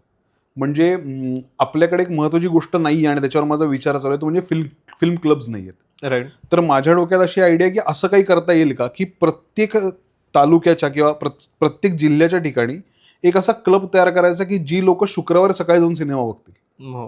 म्हणजे 18 ते 25 वर्षाची मुलं, समजा 200 मुलं प्रत्येक जिल्ह्यातनं एकत्र आली आणि त्यांनी समजा शुक्रवारी सकाळी जाऊन सिनेमा पाहिला आणि त्यांना तो आवडला आणि त्यांनी ते वर्ड ऑफ माउथनी सर्क्युलेट केलं तर कदाचित चांगल्या फिल्म्सना अजून मोठा बूस्ट मिळेल. बरोबर. सो हे इन्साइट तुम्हाला तिथे गेल्यानंतरच, मार्केटमध्ये गेल्यानंतरच कळतात. अशा काही आयडियाज मला डोक्यात आता तयार झाल्यात लोकांमध्ये फिरल्यामुळे. कदाचित त्यातले 1-2 आम्ही पुढच्या फिल्मला इम्प्लिमेंट पण करू. आणि मला त्या आयडिया इम्प्लिमेंट करायचीच कायम मजा वाटते. जसं आम्ही आत्ता केलं की 75 मुलं एका स्क्रीनला बसवली, 75 आया एका स्क्रीनला बसवल्या आणि त्यांचं फिल्म नंतर रियुनियन कॅप्चर केलं, विच वॉज अमेझिंग. आणि त्या सगळ्यांना फिल्मबद्दल जे वाटलं ते त्यांनी नंतर सगळ्या सोशल मीडियात स्वतःहून टाकलं. त्यांनी ती फिल्म अजून लोकांपर्यंत पोहोचली. सो तुमच्या क्रिएटिव्हिटीसाठी हे मोकळं कुरण आहे. बरोबर. तिकडे जर तुम्ही पायावर पाय टाकून घरी बसलात की मी आता कशाला माझी फिल्म पोचवू, तर तुमची फिल्म कोणीच पोचवणार नाही, तुम्हालाच पोचवायला लागते. हे पण आणि ANB टेस्टिंगच आहे हे. हो, जे एक्झॅक्टली होतंय एक्झॅक्टली की दोन्ही वर्ल्ड यूज हे कळतंय. 100%. आणि ते फिल्म अप्रिसिएशन खूप इम्पॉर्टंट आहे, कारण तू बऱ्याच ठिकाणी बोलला आणि मला पण हे खूप स्ट्रॉंगली वाटतं की बघायची सवय आणि वेगवेगळ्या प्रकारचे गोष्टी बघायची सवय ही करायला लागते. नाही, आणि याचं एक महत्त्वाचं कारण असं आहे की बघ, मी ज्या पद्धतीचा सिनेमा लिहितो, I will be very honest with you, माझा सिनेमा हा कुठलाही जातीय, धार्मिक, प्रांतिक, वांशिक याच्या अस्मितेचा सिनेमा नाही आहे. त्यामुळे एका पर्टिक्युलर ग्रुपने तो उचलून धरायचा सिनेमा नाही आहे, हे मला डे 1 पासून माहिती आहे. मग अशाला माझा सिनेमा कुठल्या 2-3 घटकांवर अवलंबून आहे. तर माझा सिनेमा चांगलाच असला पाहिजे. एक म्हणजे तो लोकांना चांगला वाटला पाहिजे. दुसरं, लोकांनी त्याबद्दल इतरांना सांगितलं पाहिजे. आणि तिसरं, त्याची एक ऑर्गॅनिक ग्रोथ असली पाहिजे. हे तिन्ही माझ्यासाठी खूप महत्त्वाचे हर्डल्स आहेत, म्हणजे टप्पे आहेत. ते टप्पे पार करूनच तो सिनेमा पोचणार आहे. बरोबर. तर ते मला कॉन्स्टंट बघायला लागणार आहे ह्याच्या पुढे, कारण मला म्हणजे मी अस्मितेशी रिलेटेड सिनेमा तसा नाही करू शकत. ते माझं बलस्थान नाहीये. म्हणजे मी त्या फोर्टेमध्ये घुसू शकत नाही, कारण मला ते सांगायचं नाही. ऑटिओर असं आपण जे म्हणतो Exactly, ते वाला नाही. exactly. मला वाटतं इरफान खान पण खूप वेळा असं म्हणायचा की लोक मला बघायला नाहीयेत, माझ्या कॅरेक्टर्स आणि माझ्या स्टोरी बघायला. ज्या दिवशी मी ते सोडून दिलं तर मला बघायला कोणी नाही येणार. तर I think that is very important की आपल्याला समजायला लागेल की का म्हणून आपल्याकडे लोक येतात. नाही, आणि ती जी ट्राईब आहे ना, म्हणजे समाजातली अशी लोक ज्यांना ऍक्च्युली कट्टरता नकोय, समाजातली अशी लोक ज्यांना ऍक्च्युली इनोसन्स हवाय, ज्यांना सॉफ्ट असण्यामध्ये स्ट्रेंथ आहे हे कळतंय, अशी लोक कदाचित माझा सिनेमा बघत असावीत आत्ता, किंवा ज्यांना परस्परांमधल्या नातेसंबंधांवर काहीतरी एक इंट्रोस्पेक्शन हवंय.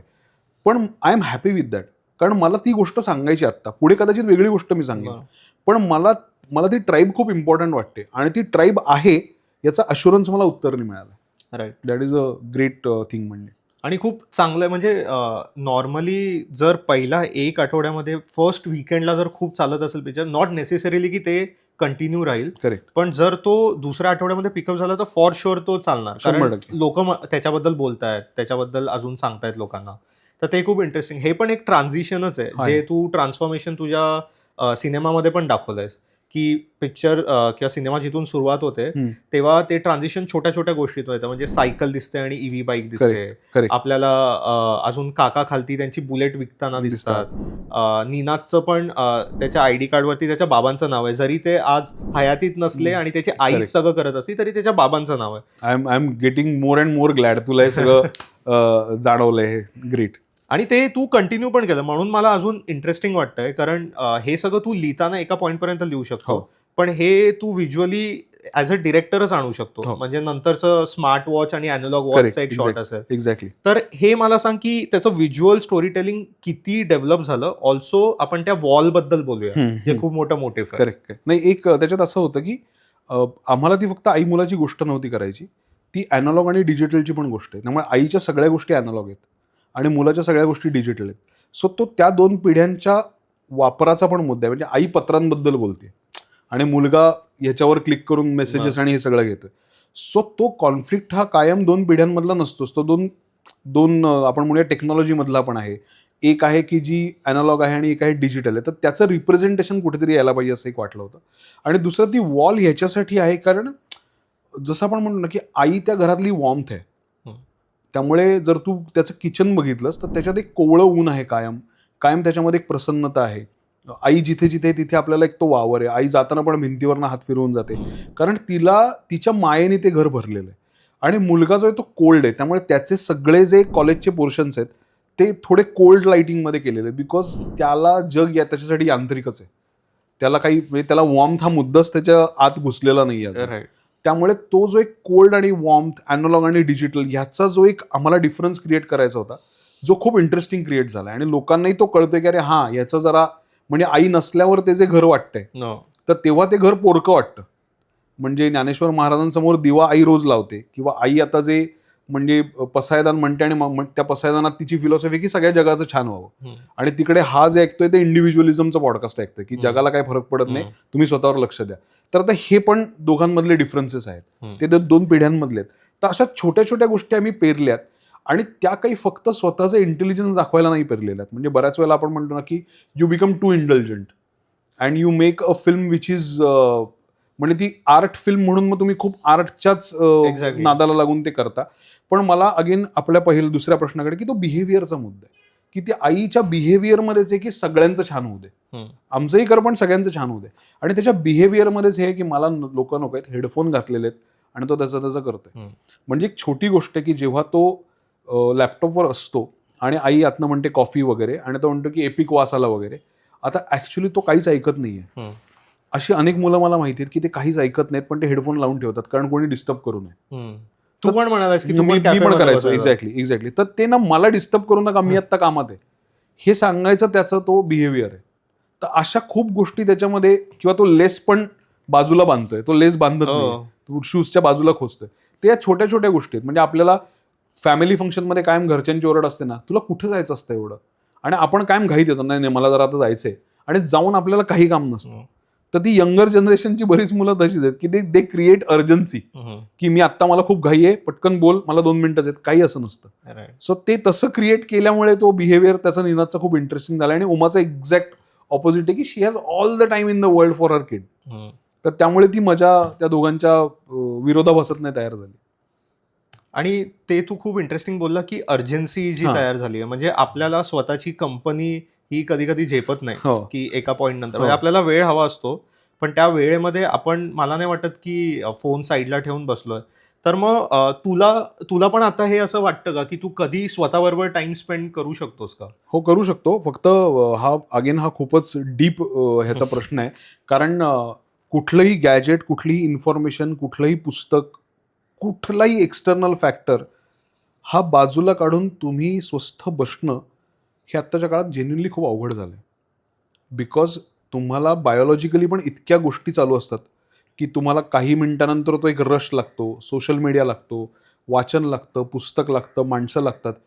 तर ते स्वतःला शांतपणे बसून, म्हणजे ज्याला मराठीमध्ये चिंतन किंवा मनन म्हणतात, की तुम्ही बसून शांतपणे एका जागी स्थिर असणं आणि then you think about life or you think about anything, ती अवस्था गाठणंच आता अवघड झालंय कोणाहीसाठी.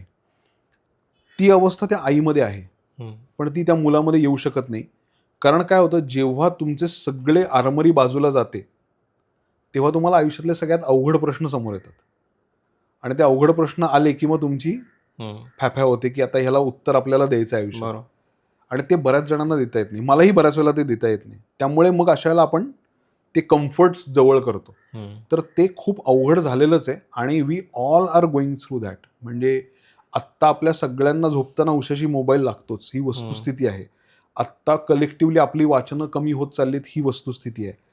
आत्ता आपल्याला समोरचा माणूस काय बोलतोय ह्याच्यापेक्षा मी त्याला पटकन काय सांगू शकतो याची घाई झाली, ही वस्तुस्थिती आहे. तर या सगळ्या वस्तुस्थितींमधनं इतर प्रेक्षकांसारखा मी सुद्धा चाललेलो आहे. फक्त त्याची नोंद मी एक माझ्या सिनेमातनं टिपून ठेवतोय. आणि हा त्याच्यात एक भाबडा म्हणूया आशावाद आहे की त्यांनी कदाचित मला आणि त्यांना थोडंसं हे जाणवेल की हे होतंय आणि आपण एकत्र याच्यावरनं काहीतरी मार्ग काढूया. तर ते त्याच्यासाठीच आहे फक्त. But I am going through the same thing, म्हणजे याच्यात काही वादच नाही. राईट. मी एवढाच पॉझिटिव्ह आहे, कारण त्याच्यामध्ये खूप मोठं मोटिव्ह आहे की जो वारा आहे. आणि मला वाटतं की पिक्चर आणि सिनेमा एवढ्या लोकांबरोबर कनेक्ट होतोय कारण त्यांनी ते वारा एक्सपिरियन्स केलाय. आणि ते एक मला पॉझिटिव्ह एक फिलिंग देतं की म्हणजे कुठेतरी त्यांनी ती शांतता अनुभवली आहे आणि म्हणून ते हिट झालं, नाही तर ते नक्कीच हिट नसते झालं. तर मला त्याच्याबद्दल सांग की ते हा जो एलिमेंट होता आणि ती जी लाईन होती, मला एंडमध्ये तू सांगच ती लाईन काय होती, कारण ती खूप सुंदर आहे. आणि ते जे इनटँजिबल फिलिंगला एक अर्थ देणं, ते हे तू कधीपासून ठेवलेलंस तुझ्याकडे की हे स्पेसिफिकली उत्तरसाठी तुला आलं? नाही, हे उत्तरसाठी असं नाही आलं. मला कायम असं वाटायचं ना की आपण ऑडियन्सला एवढं मूर्ख का समजतो. म्हणजे आपल्याला असं का वाटतं की ह्यांना एवढंच लागतं, ह्यांना एवढंच चालतं आणि ह्यांना एवढंच पुरतं, हे आपल्याला कायम अनेक जणांना वाटतं. पण मला स्वतःला असं वाटतं की आपण परदेशातले अनेक सिनेमे बघतो, आपण इराणियन फिल्म्स बघतो, आपण बाहेरच्या फिल्म्स बघतो, आता कोरियन फिल्म्स लोक बघतात. कायम तू बघ की एक ग्रेट सिनेमा याच्यामध्ये ग्रेट पोएट्री पण दडलेली असते. आणि तेव्हा आपण ती बघताना आपल्याला वाटतं की बहुतेक नाही कविता चालली आतमध्ये, आणि ती कविता हळूहळू हळूहळू उलगडते. आणि कवितेची सगळ्यात मोठी मजा ही आहे ना की ती एका क्षणी रिव्हील करते स्वतःला. ती तोपर्यंत बिल्डअप करत असते आणि मग ती एका कुठल्या तरी क्षणी ना तुम्हाला मस्त ती रिव्हील करते. जसं गझलेमध्ये आपण म्हणतो की पहिलं वाक्य चाललंय छान आहे, पण दुसरं वाक्य रिव्हील करतं की गझल काय आहे. आणि देन तुम्हाला तो साक्षात्कार होतो की अच्छा हा थॉट आहे. तर मला कायम ना आर्टमध्ये रिव्हिलेशनला फार माझ्यासाठी महत्व आहे, की एखादी गोष्ट रिव्हील कशी होते आणि कधी होते. आपल्याला सुद्धा आयुष्यात वेगवेगळ्या टप्प्यांवर वेगवेगळ्या गोष्टी रिव्हील होतात, स्वतःबद्दल आणि इतरांबद्दल. तर मला कायम असं वाटायचं की ज्याला आपण काय म्हणतो ना की गॅब्रियल मार्क्वेजच्या सगळ्या रायटिंगमध्ये तो एक मॅजिकल रिअलिझम आहे. तर मला त्या मॅजिकल रिअलिझमची फार ओढ आहे. कारण मला असं वाटतं तो असतो आयुष्यामध्ये. असं काहीतरी होतं की जे तुम्हाला वाटतं की होणार नाही, पण ते समहाऊ होऊन जातं. आणि मग तुम्हाला एक हायर पॉवर किंवा डेस्टिनी किंवा निसर्ग याच्यावर तुमचा एक विश्वास बसतो माणूस म्हणून. तर मला असं वाटतं की तो क्षण आपण परत सिनेमात आणावा एक, आणि त्याला एक पोएटिक व्हॅल्यू असावी. मला कायम असं वाटतं की सिनेमा करताना कुठल्याही जॉनरचा असेल, काही असेल, त्याला एक पोएटिक व्हॅल्यू पाहिजे. कारण ना लोक ते फक्त त्या 2 तासासाठी नाही बघत. राईट. लोक ते नंतर घेऊन जातात, त्यांच्याबरोबर ते राहतं आणि एक इमेज त्यांच्या डोक्यात कायम राहते की कुठला सिनेमा, अरे तो सिनेमा ज्याच्यात ते होतं. हे लोक बोलतात. जसं आपण अमेरिकन ब्युटी सारखं बघतो की ज्याच्यामध्ये ती एक प्लास्टिकची थैली आहे, ती इकडे तिकडे अस्ताव्यस्त उडत असते. आता तू 100 पैकी 90 जणांना विचार त्याचा अर्थ काय तर नाही सांगता येणार, बट इमेज म्हणून लोकांना ती लक्षात आहे. तसं मला असं वाटलं की ते जर इमेजचं मीडियम आहे तर एक अशी पोएटिक सुंदर इमेज सिनेमात पाहिजे जी घेऊन लोक शांतपणे बाहेर पडतील. म्हणून तो एक सगळा वाऱ्याचा जो मुद्दा आहे. आणि मला स्वतःला आय एम अ ह्यूज बिलीव्हर की वारा ही माझ्यासाठी थेरपी आहे. म्हणजे मी कुठेही शहरामध्ये कामात अडकलो असू किंवा काही खूप काम झालं तर मी गाडी काढतो, मी आणि बायको, आणि आम्ही अशा ठिकाणी जातो जिथे निसर्ग आहे, शांतता आहे आणि वारा आहे. कारण वारा शांतपणे बसून अंगावर झेलणं हे म्हणजे ह्याच्यासारखं औषधच नाही दुसरं. म्हणजे आम्ही नेपाळमध्ये जेव्हा गेलो होतो लास्ट न्यू इयरला, लास्ट टू लास्ट, तेव्हा आम्ही 1 जानेवारीची सकाळ अन्नपूर्णा माउंटन रेंज समोर बसून केली होती. आता तेव्हा मी जे पाहिलं, तेव्हा जो वारा माझ्या अंगावर आला, मला वर्षभर पुरलं ते सगळं. ते इतकं सुंदर फिलिंग होतं. तसं मला असं वाटलं की ज्या इनटँजिबल आपल्या आयुष्यातल्या गोष्टी आहेत त्याला आपण रिकॉग्नाइज कधी करणार. मी आता वारा वाहतोय हे आपल्याला माहिती आहे, झाडं हे होत आहेत, फुलं पडत आहेत, पण त्या वाऱ्यामध्ये एक सौंदर्य आहे कारण त्यांनी काही गोष्टी इकडचे तिकडे होत आहेत. बरोबर. तर अशी एक गोष्ट जर इकडची तिकडे झाली वाऱ्यामुळे, तर त्यांनी त्या मुलाला काय वाटेल या थॉट मधून तो वारा त्याच्यामध्ये आला. आणि पुढच्या काही कामांमध्ये असेच नॅचरल एलिमेंट आहेत जे आपण रिकॉग्नाइज करत नाही, पण त्याचा इम्पॉर्टन्स खूप मोठा आहे. राईट. आणि ते राहतं म्हणजे फॉरेस्ट गमच्या पहिल्या सीन मधलं एक्झॅक्टली ते पीस जे उडतं आणि हे एक्झॅक्टली. म्हणजे मी ती येल्लो पिशवी खूप शोधत होतो की कुठे मिळेल का मला या फ्रेमच्या जागी ती येल्लो पिशवी ठेवायची. कारण ती फ्रेम मला वाटतं खूप वेळ राहील. आणि ते म्हणजे त्या एवढ्या सिम्पल मोमेंट मध्ये त्याला पिन ड्रॉप मोमेंट बनवणं की that's literally the end of the film. आणि ते जर बसलं नसतं तर नाही वर्क झालं असतं. तर मग ते खूप इम्पॉर्टंट होतं. 100%. तर प्लीज तू ती लाईन सांग. ती लाईन अशी की तो मुलगा आईला विचारतो की तुला वारा एवढा का आवडतो, आणि आई म्हणते की वारा ही मला अदृश्य आणि दृश्यावर घातलेली फुंकर वाटते. आणि त्या अदृश्य आणि दृश्य ह्या 2 गोष्टींमधला जो धागा आहे तो ती पिशवी जोडते. त्यामुळे ती आता ज्यांनी पाहिलं नसेल त्यांनी फिल्म बघा आणि त्यांना खूपच जास्त लाईन एलिव्हेट होते त्याच्यावर. आणि खूप मस्त आहे त्याच्यामध्ये. ती मांजर पण घरी येते आणि त्या बॉक्स पाशी बसते. एक्झॅक्टली. तर हे सगळ्या छोट्या छोट्या गोष्टी आहे. तर ती ट्रान्झिशन्स खूप छान आहेत. पण त्याच्यावरचा तुझा कंट्रोल पण छान आहे की हे इथपर्यंतच वापरावं किंवा ह्याला ओव्हरड्यू नाही करून देणं. आणि त्याच्यामध्ये मला वाटतं डिरेक्टिंगचा खूप इम्पॉर्टंट पार्ट ऍक्टर्सला सांभाळणं पण असतं. म्हणजे अभिनयाचं ह्याच्या आधीचं काम आणि ह्याच्या नंतरचं काम हे डिस्टिंक्टिव्हली मी वेगळ्या लेन्सनी बघणार आहे. 100%. म्हणजे तो आपण म्हणतो की एक कॅरेक्टर स्टडी सारखं असतं. ह्याच्यामध्ये 2 कॅरेक्टर्स अजून आहेत, पण अर्ध्या सिनेमामध्ये तोच ड्राईव्ह करतोय. आणि ते जर कुठेही जास्त खाली वाटलं असतं तर त्याचा इम्पॅक्ट तुमच्या लास्ट रिझल्ट वरती झाला असता. तर मला वाटतं ते प्रोसेस कसं होतं की काही गोष्ट अनलर्निंग झाल्या असतील, काही गोष्टी त्यांनी नवीन शिकल्या असतील, पण ते खूप इम्पॉर्टंट होतं की तो प्रचंड मॅच्युअर वाटतो त्याच्या इमोशन्स दाखवताना. तर ते ट्रॅजेक्टरी त्याच्याबरोबर कशी होती. नाही, एक मला रायटिंग किंवा डिरेक्शन आता ह्यातला मला सगळ्यात आवडणारा भाग असा आहे ना, is to give power to the actors. हा अतिशय फॅसिनेटिंग भाग आहे. आणि जी लोक हे बघतायत त्यातले जी लोक लिहितात किंवा डिरेक्ट करणार आहेत त्यांच्यासाठी मला सांगायला आवडेल की एका ॲक्टरला त्याच्याबरोबर बसून त्याच्या स्ट्रेंथ्स एक्सप्लोर करणं याच्यासारखी ब्युटिफुल प्रोसेसच नाही दुसरी. कारण काय होतं ना की त्या ऍक्टरला पण हे कोणीतरी सांगायला लागतं की ऍक्च्युली तुझ्यात हे सगळं आहे, ते फक्त बाहेर काढण्यासाठी आपल्याला ह्या रोलची दोरी लागणार आहे आणि मग ते आपोआप बाहेर येणार आहे. म्हणजे मग ते आपल्याला फक्त काढायचे. म्हणजे आम्ही एक इंटरेस्टिंग एक्सरसाइज केला होता की जेव्हा मी अभिनयाला स्क्रिप्ट दिलं तेव्हा मी त्याला म्हटलं ह्यात जे जे प्रसंग घडत आहेत त्याचे पॅरलल प्रसंग तुझ्या आयुष्यात जे घडले ते तू मला फक्त लिहून आणून दाखव. आणि त्यांनी ज्या पद्धतीचे प्रसंग मला लिहून वाचून दाखवले की सर इथे ना हे झालं होतं, असं असं झालं होतं, सो निनादच्या बाबतीमध्ये असं असं असू शकेल. ऍक्शन.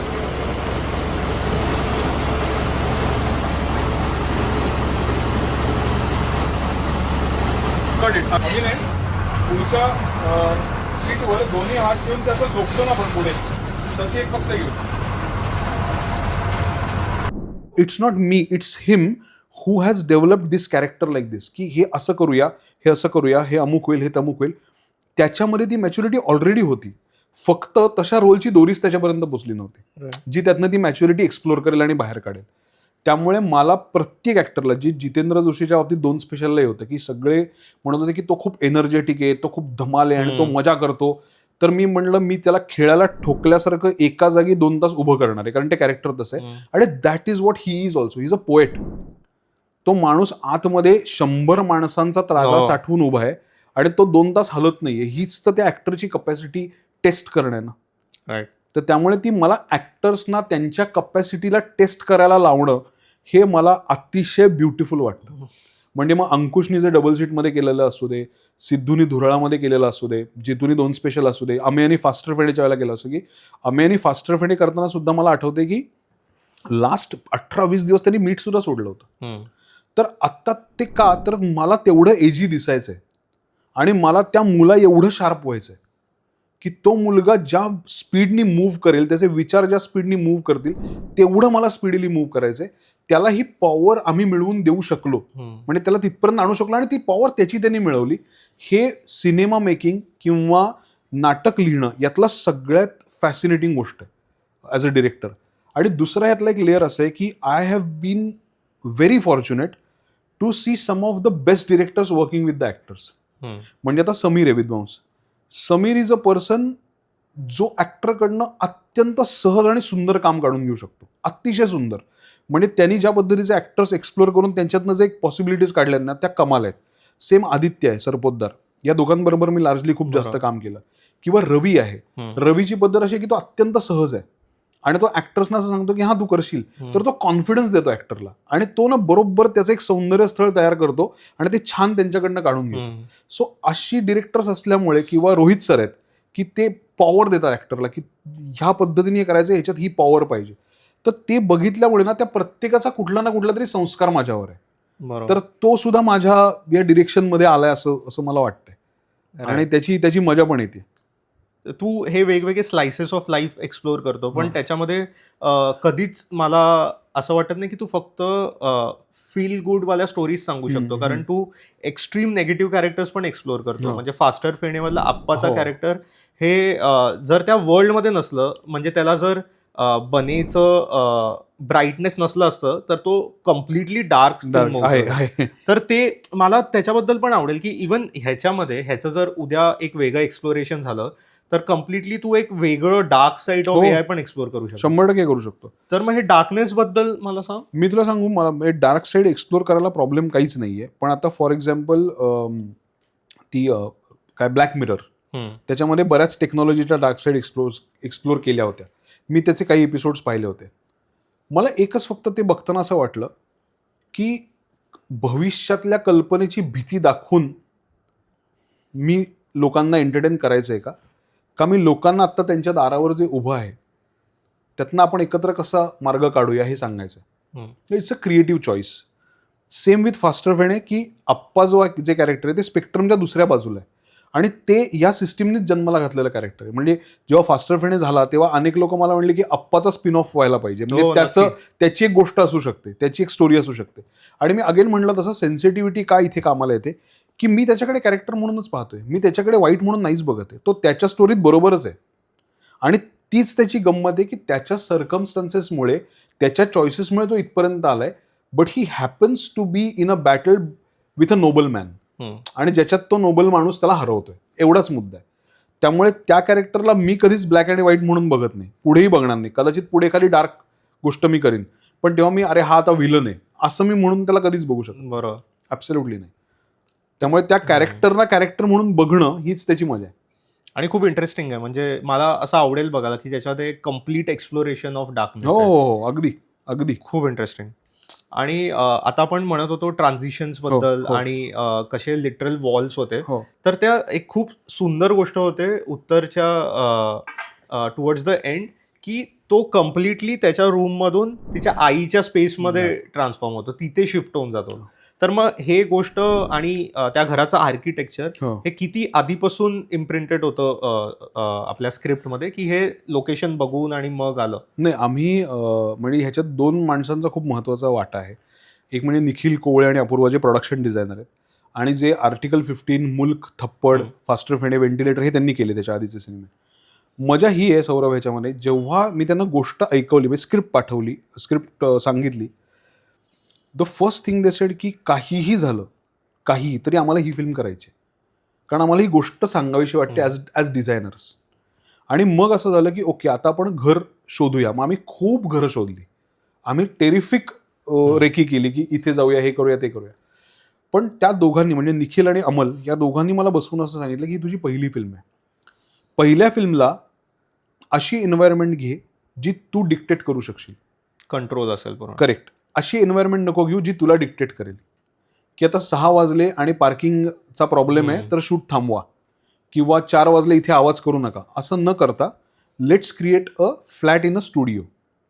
तर आता खूप लोकांना वाटतच नाही की ते घर हा स्टुडिओ आहे. हां, एक्झॅक्टली. सो ते ऍक्च्युली स्टुडिओमध्ये तयार केलेलं घर आहे. आणि मग आम्ही ते, म्हणजे अमल मास्टर आहे त्यातला आणि निखिलही त्यातला मास्टर आहे आणि नितीन बोरकर आपले आर्ट डिरेक्टर्स आहेत, ते ह्या सगळ्यांनी मिळून त्या घराचा कोपरा कसा जिवंत होईल हे बघितलं. आणि ते केल्यामुळे ना मला खूप लार्ज लेवलचा रिलीफ आला की ओके, आता मला हे मिळालेलं आहे सगळं, मला जसं हवंय तसं. त्यातला एकूण एलिमेंट ह्या लोकांनी नीट करून घेतलाय. म्हणजे तसं पायपिंग पण नीट आहे, गॅस पण पेटतो आहे, बेसिनमधनं पाणी येते, हे सगळं त्याच्यामध्ये आहे. सो कुठली गोष्ट 2 डायमेन्शनल नाही, ती 3 डायमेन्शनलच आहे. म्हणून लोकांना आत्ताही विश्वास बसत नाही की अरे घर, अच्छा ते स्टुडिओ आहे का, असं लोकांना वाटतंय. तर त्याचं सर्व श्रेय एकतर त्यांना आहे. आणि दुसरं, आर्किटेक्चर हा मला कायम कॅरेक्टर्स रिव्हील करण्यासाठी खूप इंटरेस्टिंग एलिमेंट वाटतो. म्हणजे जसं भिंती असतात, आता आमचं कायम असं ठरलं होतं की मध्ये एक छोटं एक खिडकी पाहिजे, की आईचं जग आणि त्याचं जग, किंवा त्याचं आईचं जे बाहेर हॉलमध्ये आई बसते आणि किचनमध्ये तो काहीतरी कुडमुड करतोय, ते 2 लेन्सेसमध्ये आपल्याला बघायला मिळालं पाहिजे. म्हणजे 2 जगं चालली आहेत सायमल्टेनियसली, हे आपल्याला बघायला मिळालं पाहिजे की एक अत्यंत कोल्ड आहे आणि एक वॉर्म आहे. तर त्याचा डिफरन्स क्रिएट करण्यासाठी त्या वॉलचा खूप उपयोग झाला. आणि तो जो एक ती चौकट आहे ना, त्यातनं तुम्हाला कायम एक कोवळेपणा डोकावतोय त्यांच्या आयुष्यात, की आईची आणि त्याची फोटो फ्रेम तिथे ठेवलेली, मग एक सीन तिकडनं रिव्हील होतो की त्यांचं बॉन्डिंग कायम त्या आईच्या डोळ्यासमोर आहे की अरे लहान असताना आपल्या जवळ असायचं. So kitchen is a happy space. बाहेरची जी रूम आहे ती आईची रूम आहे, that is a space of sacrifice. कारण आईला वडील गेल्यानंतर बेडरूम तिने गिवअप केली, तर ती गिवअप केल्यानंतर ती कुठे राहतीये, ती बाहेरच्या दिवाणावर झोपतीये. आणि ते इतकं सेल्फलेस आहे, त्याच्याकडे कोणाचं लक्षही जात नाहीये. आणि मुलगा अभ्यासासाठी बेडरूम मध्ये झोपतो. म्हणजे आई खरं तर लात घालून म्हणू शकली असते ना, तू बाहेर झोप, मी आज झोपणार आहे, पण आई कधीच हे म्हणत नाही. आई म्हणते की नाही, तुझा अभ्यास आहे, तू ते रात्रीपर्यंत जागा असतोस, तुला वेळ लागतो, मग तू आज झोप. तर ते सॅक्रिफाईस जे आईचं आहे ते तिथनं सुरू होते. आणि मुलगा जो आहे तो अत्यंत एक स्वतःचा त्यांनी पर्पल लाईट करून ठेवलेले आहेत, त्याचं एक विश्व आहे, तिथे गॅजेट्स आहेत, पोस्टर्स आहेत, AI आहे, डेटा फ्लो त्यांनी सगळा लावून ठेवलाय. असं त्याचं एक कम्प्लिटली वेगळी स्पेस आहे. प्लस त्याचं आम्ही फ्लोरिंग करताना पण मध्येच एक वेगळी फरशी ठेवली, की त्यांनी ते तुटलं होतं ते त्यांनी मध्ये स्वतःचं वेगळं काहीतरी लावलेलं आहे. So he is a person who believes in replacements. त्याच्या प्रत्येक गोष्टीमध्ये हे नाही चला दुसरं लावून टाका आणि करून टाका. सो हे छोटे छोटे थॉट्स आणि inputs production designer, DOP, art director यांनी स्वतःहून दिल्यामुळे त्या गोष्टीला एक 3 डायमेन्शनल व्हॅल्यू आली. राईट. या आणि मला वाटतं की ते कधी पण असं कम्प्लिटली अँटी AI फिल्म नाही वाटत. नाही. आणि कधीच ती फिलिंग येत नाही, कारण आपण बघतो की त्यांनी जे प्रोजेक्टसाठी चूज केलेलं मॉडेल आहे ते सुद्धा त्याच्या आईवरच बेस्ड आहे. exactly. आणि त्याला काम करताना बघून त्याची आई सुद्धा एवढी खुश असते की ह्यांनी किती मोठं केलं, म्हणजे तिला विश्वास नव्हता की हा एवढा मोठा झाला आणि स्वतः केलं. तर ते कनेक्शन कुठेच लूज नाही होत म्हणून हे वाटत नाही. बरोबर. तर ते किती स्ट्रॉंगली फिलिंग होती की कधीच असं नाही म्हणायचं की AI टेक्नॉलॉजी किंवा चेंज ही खराब गोष्ट आहे. नाही अरे ते हे बघ, एक लक्षात ठेव, आपण प्रत्येक चेंजची सुरुवात ही टर्ब्युलन्सनीच होते. आपण त्याला ह्याच्यातच टाकतो की हे तर काय वाईट आहे, AI वाईट आहे, हे आता एक सतत लोक असं बोलतातच, किंवा AI रिप्लेस नाही करू शकणार. पण परत तेच आहे की ही नवीन आलेली टेक्नॉलॉजी आहे. उद्या तुम्ही टाईपरायटरवर काम करत असताना तुम्हाला कम्प्युटर दिला होता, तेव्हा जगाने ट्रान्झिशन केलं ना कम्प्युटरवर, आणि त्याचा फायदाच जग अनुभवते ना.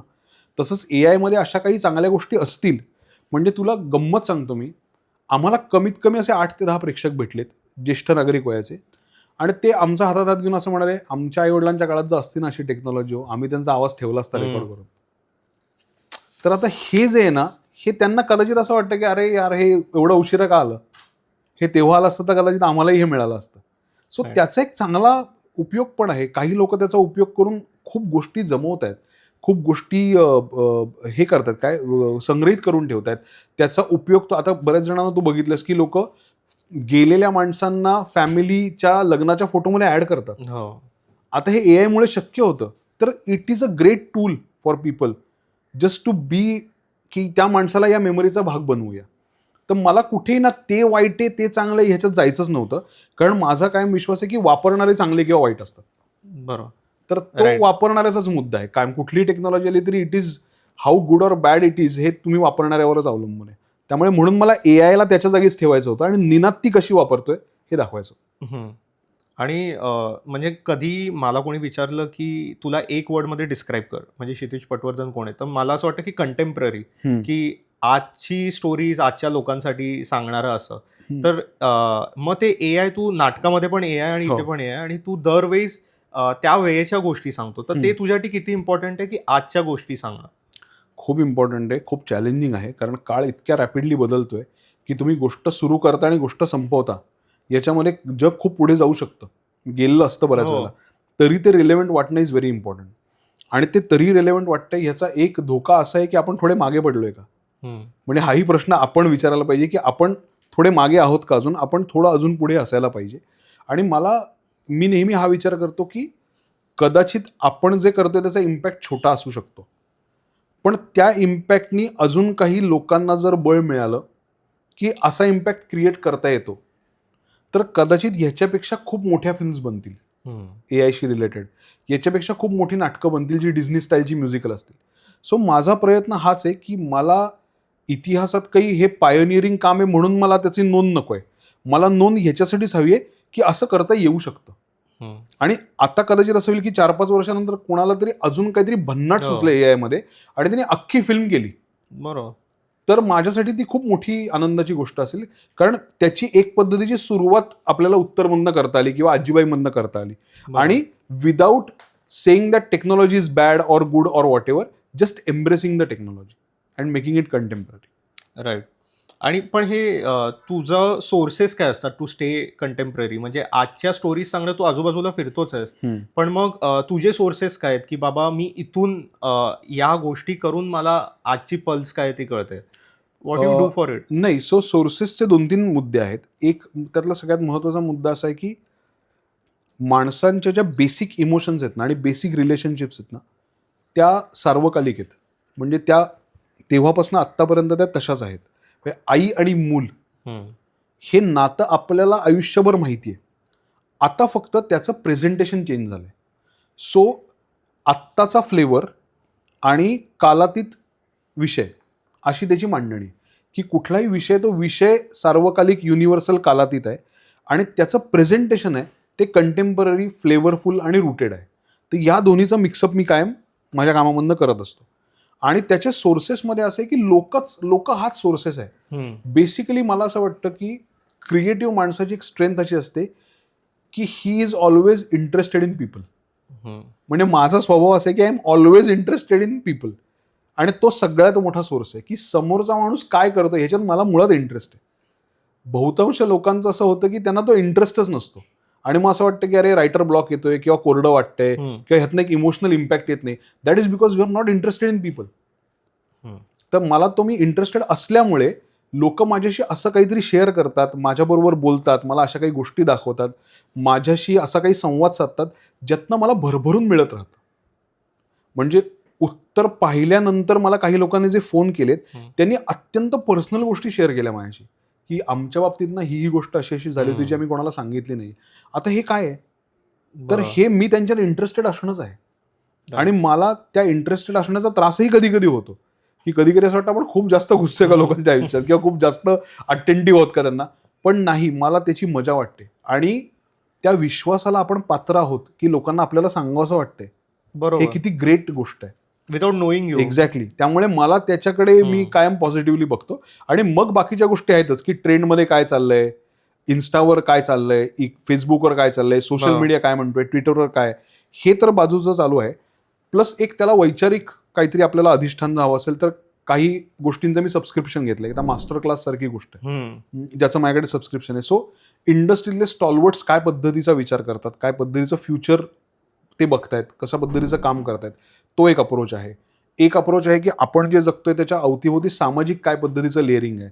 सो मग अनुभवसारखं मासिक असेल, साधनासारखं मासिक असेल, याचं पण मी एक सबस्क्रिप्शन किंवा याचे अंक पण मी बऱ्याच वेळेला वाचतो, की ओके म्हणजे सोशली आत्ता ह्या गोष्टी चालू आहेत आणि ओपिनियन फॉर्म करायची घाई नाही करत.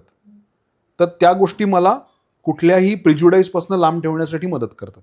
सो असं मल्टी लेअर त्याच्यामध्ये सतत ते चर्निंग आउट डोक्यामध्ये चालू असतं. बरोबर.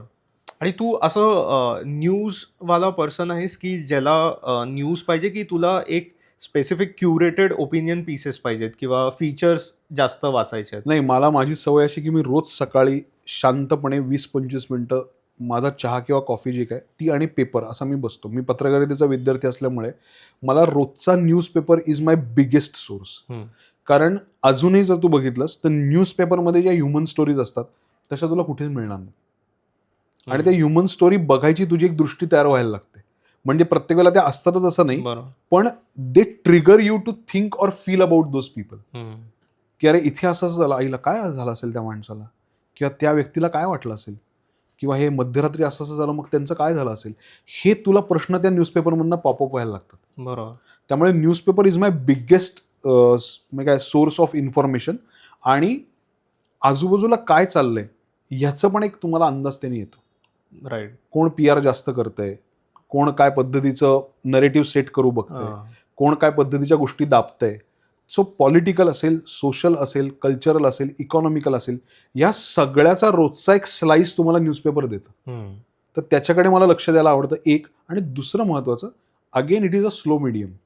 म्हणजे ट्विट माझ्याकडे 1 सेकंदात पोचतं किंवा 1 मिनिटात पोचतं, न्यूजपेपर दुसऱ्या दिवशी सकाळी पोचतो. सो ती जी मधलं पूर्ण बातमी जिरवण्याची जी प्रक्रिया आहे ना, ती न्यूजपेपर तुम्हाला देतो. राईट. आणि मग तुम्हाला ते दोन्ही कम्पेअर पण करून बघता येतं आणि मग तुम्हाला कळतं की आदल्या दिवशी जे घाईघाईत लोकांनी ट्विट केलंय ना ते ऍक्च्युली तसं नाहीये. सो मला न्यूजपेपर ती मुभा पण देतं की you just sit back, relax and then form your opinion. ते मला खूप इम्पॉर्टंट वाटतं. इट्स सिमिलर टू स्टोरी ना, एका वेळेने की कॉन्टेक्स्ट सेट होतो. म्हणजे एक सीन कुठल्याही सिनेमाचा काढून बघितला तर तुम्हाला ते कळणार नाही की ते काय कुठल्या सेन्समध्ये बोलतात. ऍब्सोल्युटली. तर ऍब्सोल्युटली ते खूप चांगलं आहे की नाही. आणि काय होतं रे, पूर्वी तू जर बघितलंस तर पूर्वी न्यूजपेपरमध्ये नाव येणं ही इतकी मोठी गोष्ट होती. म्हणजे मला आठवते लहानपणी माझा मित्र एक बॅडमिंटन स्पर्धेत हरला होता. म्हणजे ह्याचा हा पराभूत असं लिहिलं होतं आणि खाली त्याचे सेट लिहिले होते. त्याने त्याचं कटिंग काढून मला दाखवलं होतं की हो माझं नाव आलंय. म्हटलं अरे पण ते पराभूत आलंय. म्हटलं ते सोड, नाव आलंय. तर ती व्हॅल्यू त्या न्यूजपेपरच्या नावाला तेव्हा होती. आताही ती व्हॅल्यू आहे, अजूनही ती आहे. आता फक्त काय झालं, त्याच्या आधी इतकी बंबार्डमेंट ऑफ इन्फॉर्मेशन आहे की तुम्हाला चूज करायला लागतं की ओके हे ट्विटर सगळं चालूच राहील, पण दुसऱ्या दिवशी जो न्यूजपेपर येईल त्याच्यात मला कळेल की काय ऍक्च्युली वस्तुस्थिती आहे. राईट. आणि आपल्याकडे सुदैवाने मराठीमध्ये जी वृत्तपत्र आहेत त्याच्यामध्ये अजूनही एक प्रकारचं ओपिनियन फॉर्मेशन करण्यासाठी लोक अजूनही लिहितात. आणि जे खूप गरजेचं, जसं चतुरंगासारखी पुरवणी येते, मटा संवाद येतं, सकाळची पुरवणी येते, ह्या सगळ्या कशासाठी आहेत तर तू गंमत बघ ना, स्ट्रक्चर वाईज किती मस्त तू हा प्रश्न विचारलास की दर शनिवार रविवार हे काय येतं. कारण ते तुमचं विकेंडचं हेच आहे ना, म्हणजे your intake, right, your weekly intake of ओपिनियन्सच आहे तो. आणि शांतपणे बसून तुम्ही वाचू शकता. हे किती सुंदर आहे आपल्याकडे, हे कल्चर आपल्याकडे मराठीत, हे किती मोठी गोष्ट. आणि त्याच्यामध्ये त्याच्या अराउंड पण किती सगळ्या गोष्टी आहेत, की त्याचं डिझाईन असेल, की नुसतंच तो आग्रा लेक नसतो, म्हणजे त्याच्या अराउंड एक आर्टवर्क असतं, प्रश्नच किंवा काही असतं, कॅलिग्राफी असते, इलस्ट्रेशन्स केलेली असतात. ऍब्सोल्युटली. आणि ते खूप इंटरेस्टिंग आहे, की ते जर बंद झालं तर मग उरतच काय. नाही मग काही प्रश्न नाही, मग तर स्क्रोलवर राहील सगळं. बरोबर. आणि दुसरं त्याच्यामध्ये हे पण आहे की जसं दिवाळी अंक आहेत, मी प्रचंड मोठा चाहता आहे, मी 20-22 दिवाळी अंक घेतो दरवर्षी, आणि मी ते आदर्शासारखे वाचून काढतो, ज्या ज्या गोष्टी त्यातल्या असतील त्या. ते ह्याच्याचसाठी की अगेन तो एक वार्षिक साठा आहे तुमचा, की ह्या वर्षामध्ये काय झालंय, काय होतंय, काय होणार आहे, याचा एक इन टोटॅलिटी तुम्हाला सगळा जो ओव्हरव्ह्यू पाहिजे तो तुम्हाला दिवाळी अंकांमधून मिळतो. की मराठी कथाविश्व काय विचार करते, मराठी कविता विश्व काय विचार करते, मराठीमधलं ग्रामीण साहित्य काय विचार करते, या सगळ्याचा तुम्हाला वर्षभराचा एक पूर्ण अंदाज तुम्हाला त्यातनं मिळतो. So that is a great way to live. आता विनायक पाचलक माझा मित्र आहे, थिंक बँक चॅनल ज्याचा आहे, त्यांनी इन्साइट नावाचा अख्खा AI वर दिवाळी अंक काढला होता. सो आता तो माझ्यासाठी पुढचे 1 वर्ष माझ्यासाठी हे येते की मला काही लागलं तर मी तो अंक परत वाचेन. बरोबर. कारण त्याच्यामध्ये एवढी पीस ऑफ इन्फॉर्मेशन आहे, इन्साइट्स आहेत, जे मला अतिशय उपयोगी पडणार आहेत as a creative person or maker म्हणून. राईट. आणि ते काही फील्ड्समध्ये ते फ्रेमवर्क असतंच, की म्हणजे ऍडव्हर्टायझिंगमध्ये असलं तर मग पॅन्टॉननी काय कलर यावेळेस केला, एक्झॅक्टली, की व्हाईट काय आहे, एक्झॅक्टली, की जगामध्ये एवढं सगळं जिथे वॉर्स चालू आहेत तर ते सिलेक्ट करतात व्हाईट म्हणून कलर. तर मग त्याच्या मागे एक त्याची वेगळी स्टोरी. तर मला वाटतं सगळ्या इंडस्ट्री आणि इन जनरल वर्ल्ड व्ह्यू साठी इम्पॉर्टंट आहे, खूप इम्पॉर्टंट आहे. म्हणजे सिम्पल गोष्ट नाही की कलर थेअरी काय इम्पॉर्टंट आहे. आपण फिल्ममध्ये आता उत्तरमध्ये पण आम्ही कलर थेअरीचा खूप वापर केला होता, की निनादला आम्ही रेड असाइन केला होता, आईला आम्ही येल्लो असाइन केला होता, क्षिप्राला ब्लू असाइन केला होता, आणि मग त्यातनं त्यांचे शेड्स कशा बदलतात ही कॉस्ट्युमचा एक अख्खा आम्ही ट्रॅक ठेवला होता. पण याच्यासाठी मुळात तुम्हाला कलर थेअरी माहीत असली पाहिजे. जसं तू आता म्हणलास की त्या ओपिनियननी किंवा त्या इन्फॉर्मेशननी तुमच्या डोक्यात पण हे फॉर्म होतं ना, की colour is not just a colour, colour is a representation, colour is a symbol, colour is a ती मनोवस्था आहे त्या कॅरेक्टरची, की तो काय रंगाचे कपडे घालतोय. तर अशा सगळ्या गोष्टींनीच तुमचं कलाविश्व फॉर्म होत असतं. त्याच्यासाठी हे सगळे इनपुट्स घेणं खूप गरजेचं आहे. आणि तू मला वाटतं की हे पूर्ण जर समअप करायचं असेल तर बरेच लोक इंटरव्ह्यूच्या सुरुवातीला असं म्हणत असतील की लिरिसिस्ट, डिरेक्टर, प्ले राईट, आणि काय म्हणू आपण क्लोजेटेड युट्यूबर, की युट्यूब चॅनल बनायचं, असं सगळं. पण तुला जर एक आयडेंटिटीशी ओळखलं जायला पाहिजे तर तुला काय वाटतं की तू पहिले कोण आहेस? आय थिंक एक्सप्लोररच आहे मी. मला एक्सप्लोरर ही आयडेंटिटी खूप आवडते, कारण मला असं वाटतं की शोध संपला तर कलाकार संपतो. त्यामुळे तुम्ही कुठल्याही माध्यमात जा, कुठल्याही पद्धतीचं काम करा, if you don't search for things ना, तर मग तुमचं एक्सप्लोरेशनच बंद होईल. आणि एक काय होतं की तुम्हाला तुमच्याकडे आलेलं यश किंवा एक रुतबा किंवा एक नाव किंवा अवॉर्ड्स याचं एक ना चादरी तुमच्यावर चढायला लागतात, आणि मग तुम्ही सगळीकडे तीच व्यक्ती म्हणून फिरताय. तर मला कधीच मला ते कधीच नकोय. मला हे हवंय की सिनेमा डिरेक्ट केला का ग्रेट, पण आता कुठल्या तरी पुढे एक मोठी हिंदी फिल्म आहे, त्याची गाणी लिहायची, तर I would be very happy to write that. कारण मला हे नाही म्हणायचं की आता मी फिल्म डिरेक्ट केली ना, आता मी गाणी नाही लिहिणार. ते एक्सप्लोरेशन माझ्यासाठी. उद्या मला मोठ्या हिंदीतल्या म्युझिक डिरेक्टरनी कॉल केला आणि सांगितलं गाणी लिहायची, तर तेव्हा मी हे बॅगेज घेऊन तिकडे नाही जाऊ शकत.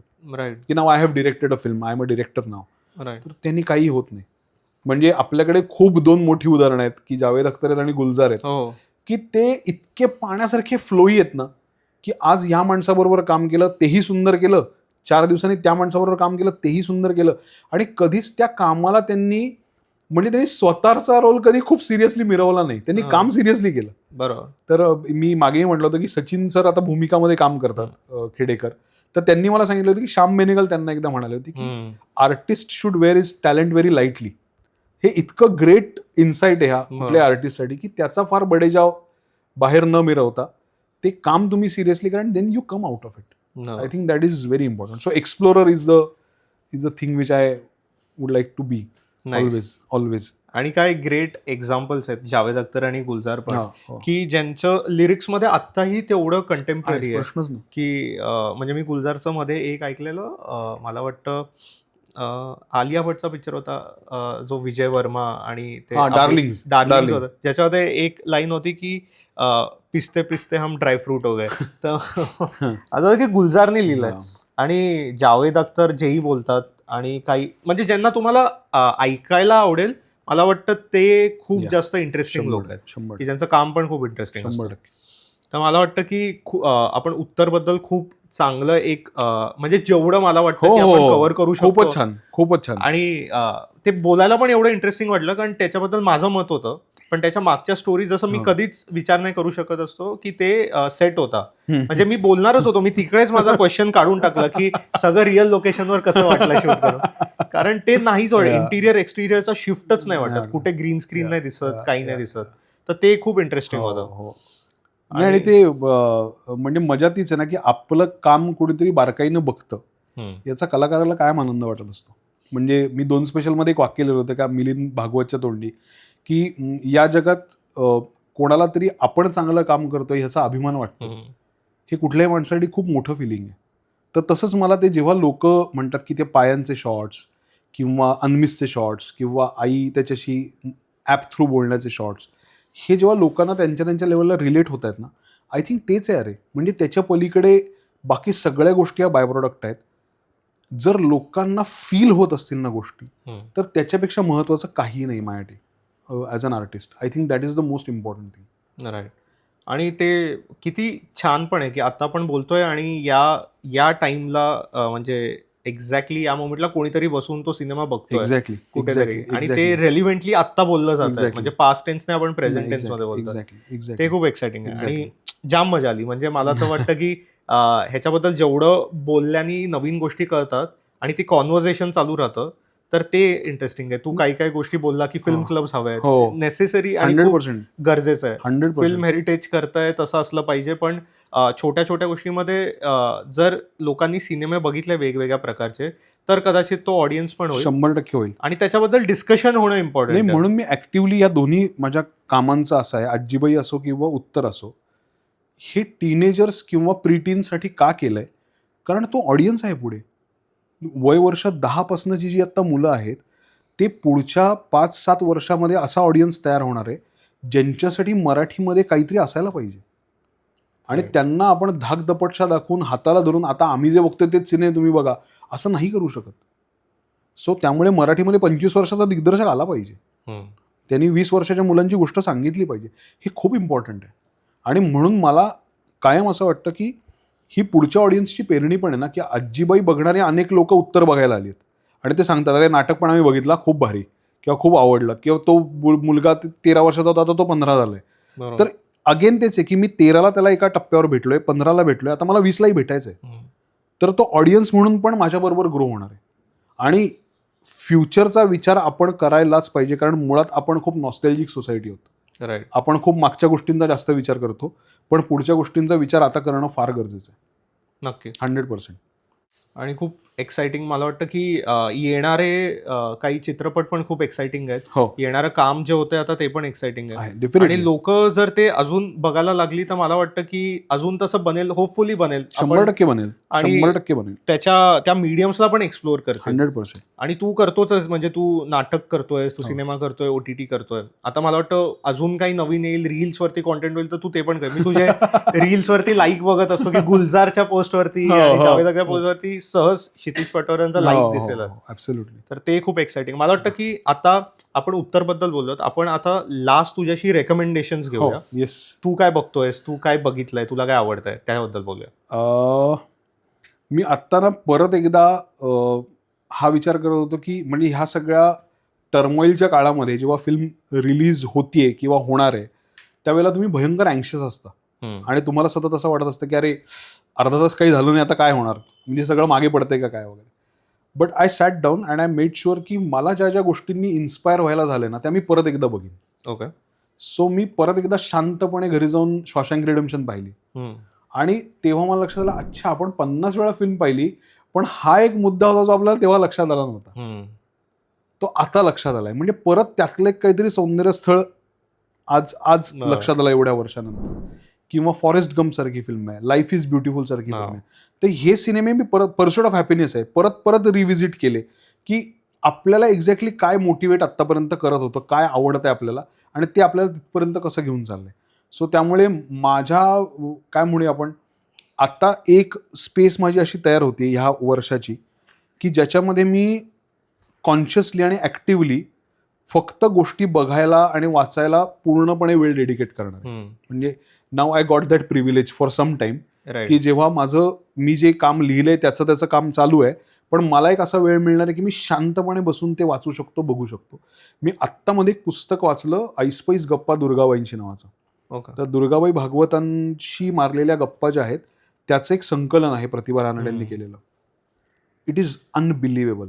It is absolutely unbelievable. म्हणजे कुठल्याही कलाकारांनी आयुष्याच्या कुठल्याही टप्प्यावर ते पुस्तक काढावं, त्याच्या वरच्या 2 ओळी वाचाव्यात, 2 ओळी फक्त, आणि तो रिफ्रेश होईल माणूस. इतकी पॉवर त्या पुस्तकामध्ये आहे. आणि मला कायम फॉर्च्युनेट याच्यासाठी वाटतं, भाग्यवान वाटतं की मी मराठीमध्ये जन्माला आलो, कारण अशी काही लोक मराठीमध्ये होऊन गेलेत जी तुमच्या आयुष्यात तुम्ही करिअरच्या कुठल्याही टप्प्यावर असा, तुम्हाला कितीही अंधार असो, काहीही असो, ती माणसं येतात, त्यांच्या पुस्तकातला एक पॅराग्राफ तुम्ही वाचला ना, तुमचं अख्खं क्लिअर होऊन जातं पुढचं. किंवा त्यांच्या आयुष्यातलं एक भाषण तुम्ही ऐका, ॲब्सोल्यूट क्लॅरिटी येते त्या माणसांकडे तुम्हाला बघून. दुर्गाबाई भागवत त्यातलं एक नाव आहे, पु ल देशपांडे त्यातलं एक नाव आहे, जी ए कुलकर्णी त्यातलं एक नाव आहे, सुभाष अवचटांनी जीएनवर एक खूप सुंदर छोटं पुस्तक आहे पण सुंदर पुस्तक लिहिलंय, ते पुस्तक आहे. तर अशा काही काही गोष्टी आजूबाजूला माझ्या आहेत. किंवा मी भूमिकासाठी डॉक्टर बाबासाहेब आंबेडकरांबद्दलचं खूप वाचलं. आणि आता for example waiting for visa आहे, तर वाचल्यानंतर मी म्हटलं की आपल्याला आयुष्यात अधिकारच नाहीये की आपण डिप्रेस्ड होऊ, नाही आपण आळशी होऊ, किंवा आपल्याला असं वाटेल की अरे खूप काम केलंय. म्हटलं आपल्याला राईटच नाहीये. हे 50 पानाचं पुस्तकाने झोप उडवून टाकली म्हणजे. तर अशा काही काही गोष्टी वेगवेगळ्या टप्प्यांवर मिळाल्यामुळे राही बर्वेचं पुस्तक मला प्रचंड आवडलं, श्वासपाने नावाचं. अच्छा. तुंबाड लिहित असताना तो काय गोष्टींमधनं जात होता आणि काय काय टर्मोइल्स त्याच्या आयुष्यात आले. एक्स्ट्रॉर्डिनरी पुस्तक आहे. म्हणजे जे काही पानं असतील 200-250 मी एका दिवसात बसून संपवलं ते पुस्तक. किंवा भुरा नावाचं पुस्तक आहे, जे मराठीत 25 आवृत्त्या ज्याच्या झाल्या, शरद बाविस्करांचं आउटस्टँडिंग पुस्तक आहे. सुमेधची नवीन पुस्तक आहे, निळावंती आहे, अजातशत्रू आहे. म्हणजे कल्पनाशक्तीचं प्रचंड मोठं सौंदर्य आहे. म्हणजे मी त्याला परवा भेटलो आणि मी त्याला म्हटलं की हे हॉलिवूडमध्ये असतं तर आत्तापर्यंत त्याच्यावर सिनेमा झाला असता. आपल्याकडे एवढी इक्विपमेंट्सच नाहीत या पद्धतीचं काम करायला. सो असे नवीन नवीन व्हॉइसेस जे आहेत, कामं जी आहेत, ते सगळं मी आता घेतलंय आणि मी ते वाचतोय. आता मी एक एक टप्पा त्याचा पार करतोय. सो त्यामुळे मला म्हणजे आय एम रेडी टू, काय म्हणतात मला, लर्न, इंडल्ज आणि शांतपणे बसून की ओके, ह्या व्यक्तीचा हा फ्लेवर खूप छान आहे, याच्याकडनं हे शिकता येण्यासारखं आहे, ह्या व्यक्तीची सोशल एक जाण खूप सुंदर आहे, ती ह्याच्याकडनं शिकण्यासारखी आहे. सो ते आता सगळं आलंय. आता ते हळूहळू करून मी ते जसं गाई म्हशी रवंत करतात तसं आता बसून मी ते पुस्तकांचा रवंत करणार आहे. छान. आणि ते बेस्ट टाइम असतं की आपण लिस्ट बनवतो, हे वाचायचं आहे, हे बघायचं आहे. आणि मग तुझे आवडते काही फिल्म मेकर्स कोण होते की ज्यांचं काम तू बघत होता आणि आत्ता ज्यांचं काम तू बघतो? माझ्या आवडत्या फिल्म मेकर्समध्ये ना, म्हणजे लोक खूप असं जुन्या फिल्मच्या लोकांची खूप उदाहरणं देतात की अरे ह्यांनी लेजेंडरी काम केलंय आणि हे आयकॉनिक होते. ते सगळे आहेतच. पण इफ यू आस्क मी कोणाला रिलेट करतो तर विक्रमादित्य मोटवाने हा एक डिरेक्टर ज्याला मी प्रचंड रिलेट करू शकतो. कारण उडानसारखी फिल्म जेव्हा त्यांनी केली ना, तेव्हा मला साक्षात्कार झाला की ओके, मेनस्ट्रीमला अशी फिल्म होऊ शकते. म्हणजे that was a big learning point in my life. त्यामुळे माझ्यासाठी विक्रमादित्य मोटवाने हा कायम खूप मोठा डिरेक्टर राहणार आहे, कायम. आणि I will always look up to him. किंवा नीरज घयावाने, आता होमबाउंड त्यांनी केली, एक्स्ट्रॉर्डिनरी काम आहे त्या माणसाचं. तो प्रत्येक गोष्ट ज्या ताकदीने सांगतो ना, ती जबरदस्त आहे. मला ती प्रचंड आवडते. तसंच मराठीमध्ये काही दिग्दर्शक असे ज्यांच्या सिनेमांनी माझं जडणघडण माझी झाली. जसं स्मिता तळवलकरांचे सिनेमे होते. कायम मला असं वाटायचं की मराठी म्हणजे आपली एक जी समज होती की आधी फक्त तमाशापट होते, मग फक्त कॉमेडी सिनेमे होते, पण त्याच्यामध्ये एक इंटरपर्सनल रिलेशनशिप बद्दल सिनेमे असले पाहिजेत, हे स्मिताताई, संजय सुरकर यांनी खूप सुंदर सिनेमांमधनं सांगितलं. So that was a big influence on my work. Sumitra भावेंचे सिनेमे was a big influence. Umesh Kulkarni हा माझा अतिशय आवडता दिग्दर्शक, अतिशय आवडता. आणि मला कायम असं वाटतं की त्याच्या फिल्म अनेक वेळेला बघून जे लर्निंग मिळालंय ना, ते मला आयुष्यभर पुरणार आहे. म्हणजे त्याचा ग्रेटनेस आहे की त्याच्या फिल्ममध्ये अनेक वन शॉट वन सीन असतात आणि तुम्हाला कळतही नाही की ते वन शॉट वन सीन आहेत. ते अशा पद्धतीने डिझाईन केलेले असतात आणि त्यातनं जी कॅरेक्टर्स रिव्हील होतात, बिहेवियर्स रिव्हील होतात, गंमत त्याची बाहेर येते. गिरीश आणि त्याचं कॉम्बिनेशन एक्स्ट्रॉर्डिनरी. आणि मी म्हटलं तसं माझ्या टीनेजमध्ये किंवा अगदी 20-30 मी हे सगळे सिनेमे पाहिले असल्यामुळे माझ्यावर ते संस्कार आहेत. बरोबर. त्यामुळे अकिरो कुरोसावा किंवा सत्यजित रे ही नावं आपण घेऊच शकतो. पण मला विचारशील तर what formed my opinion about cinema is these kind of makers. Right. कारण ते आपल्या लँडस्केप बद्दल पण 100%. सो खूप रिलेटेबल. 100%. राईट. आणि जेव्हा आपण फिल्म्स बद्दल बोलतो किंवा फिल्म मेकर्स बद्दल बोलतो, नाटकांबद्दल बोलतो, तर सगळ्यात इम्पॉर्टंट गोष्ट हे सगळं झाल्यानंतर असतं की खाणं, की कुठे खायचंय, की जसं नाटकाला मध्यंतर झाला की मध्यंतरचा पडदा बंद व्हायच्या आधी वडे संपलेले असतात. खूप डिफिकल्ट. मी कालच गेलो नाटकाला आणि ते सिक्युअर करणं खूप कठीण असतं की पटकन दरवाजाच्या बाजूची सीट घ्या आणि मग जाऊन.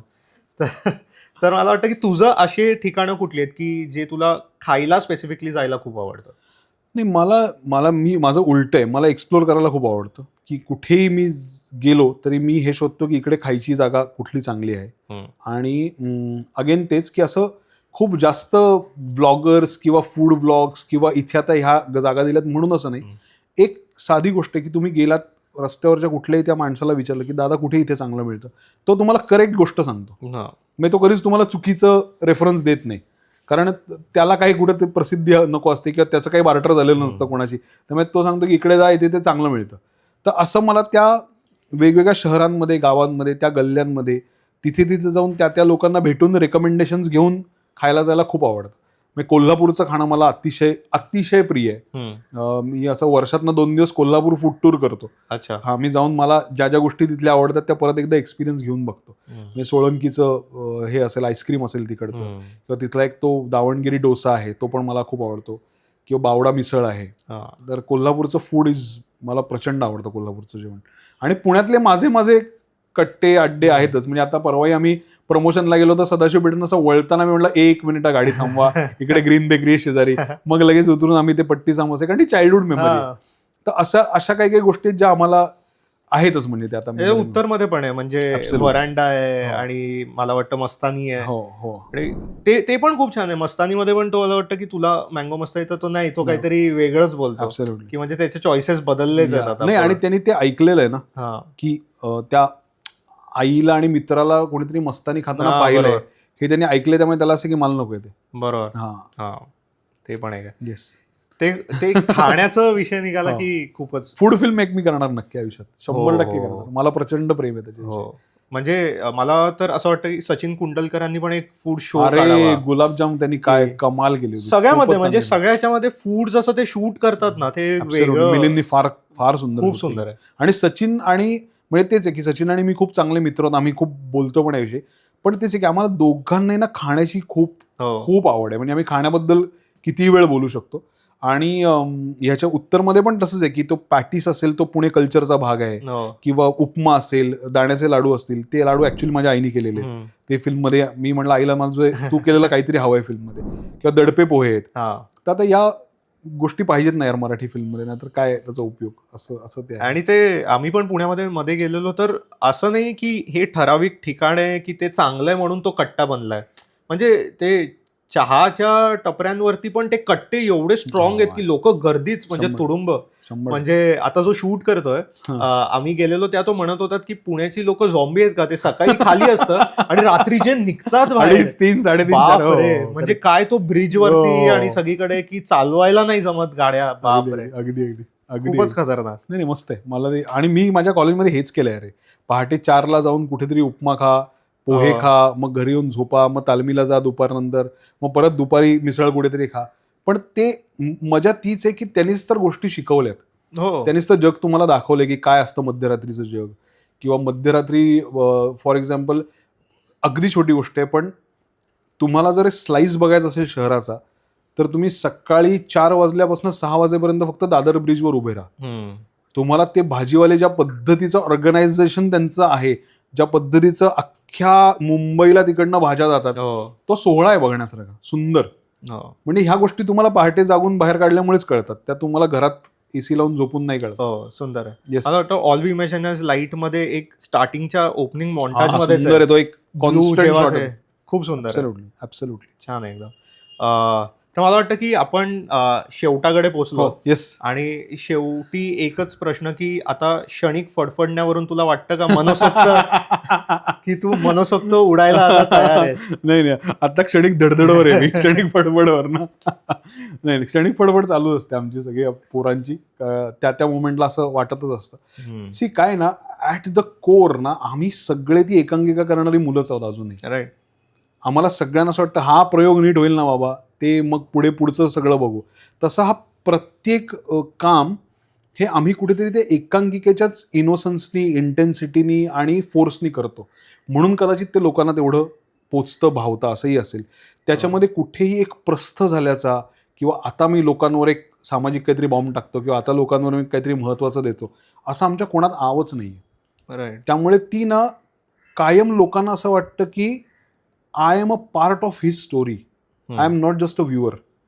ते वाटणं मला असं वाटतं ते आमच्या सगळ्यांच्या काम करण्याचं सगळ्यात मोठं प्रेरणास्थान आहे.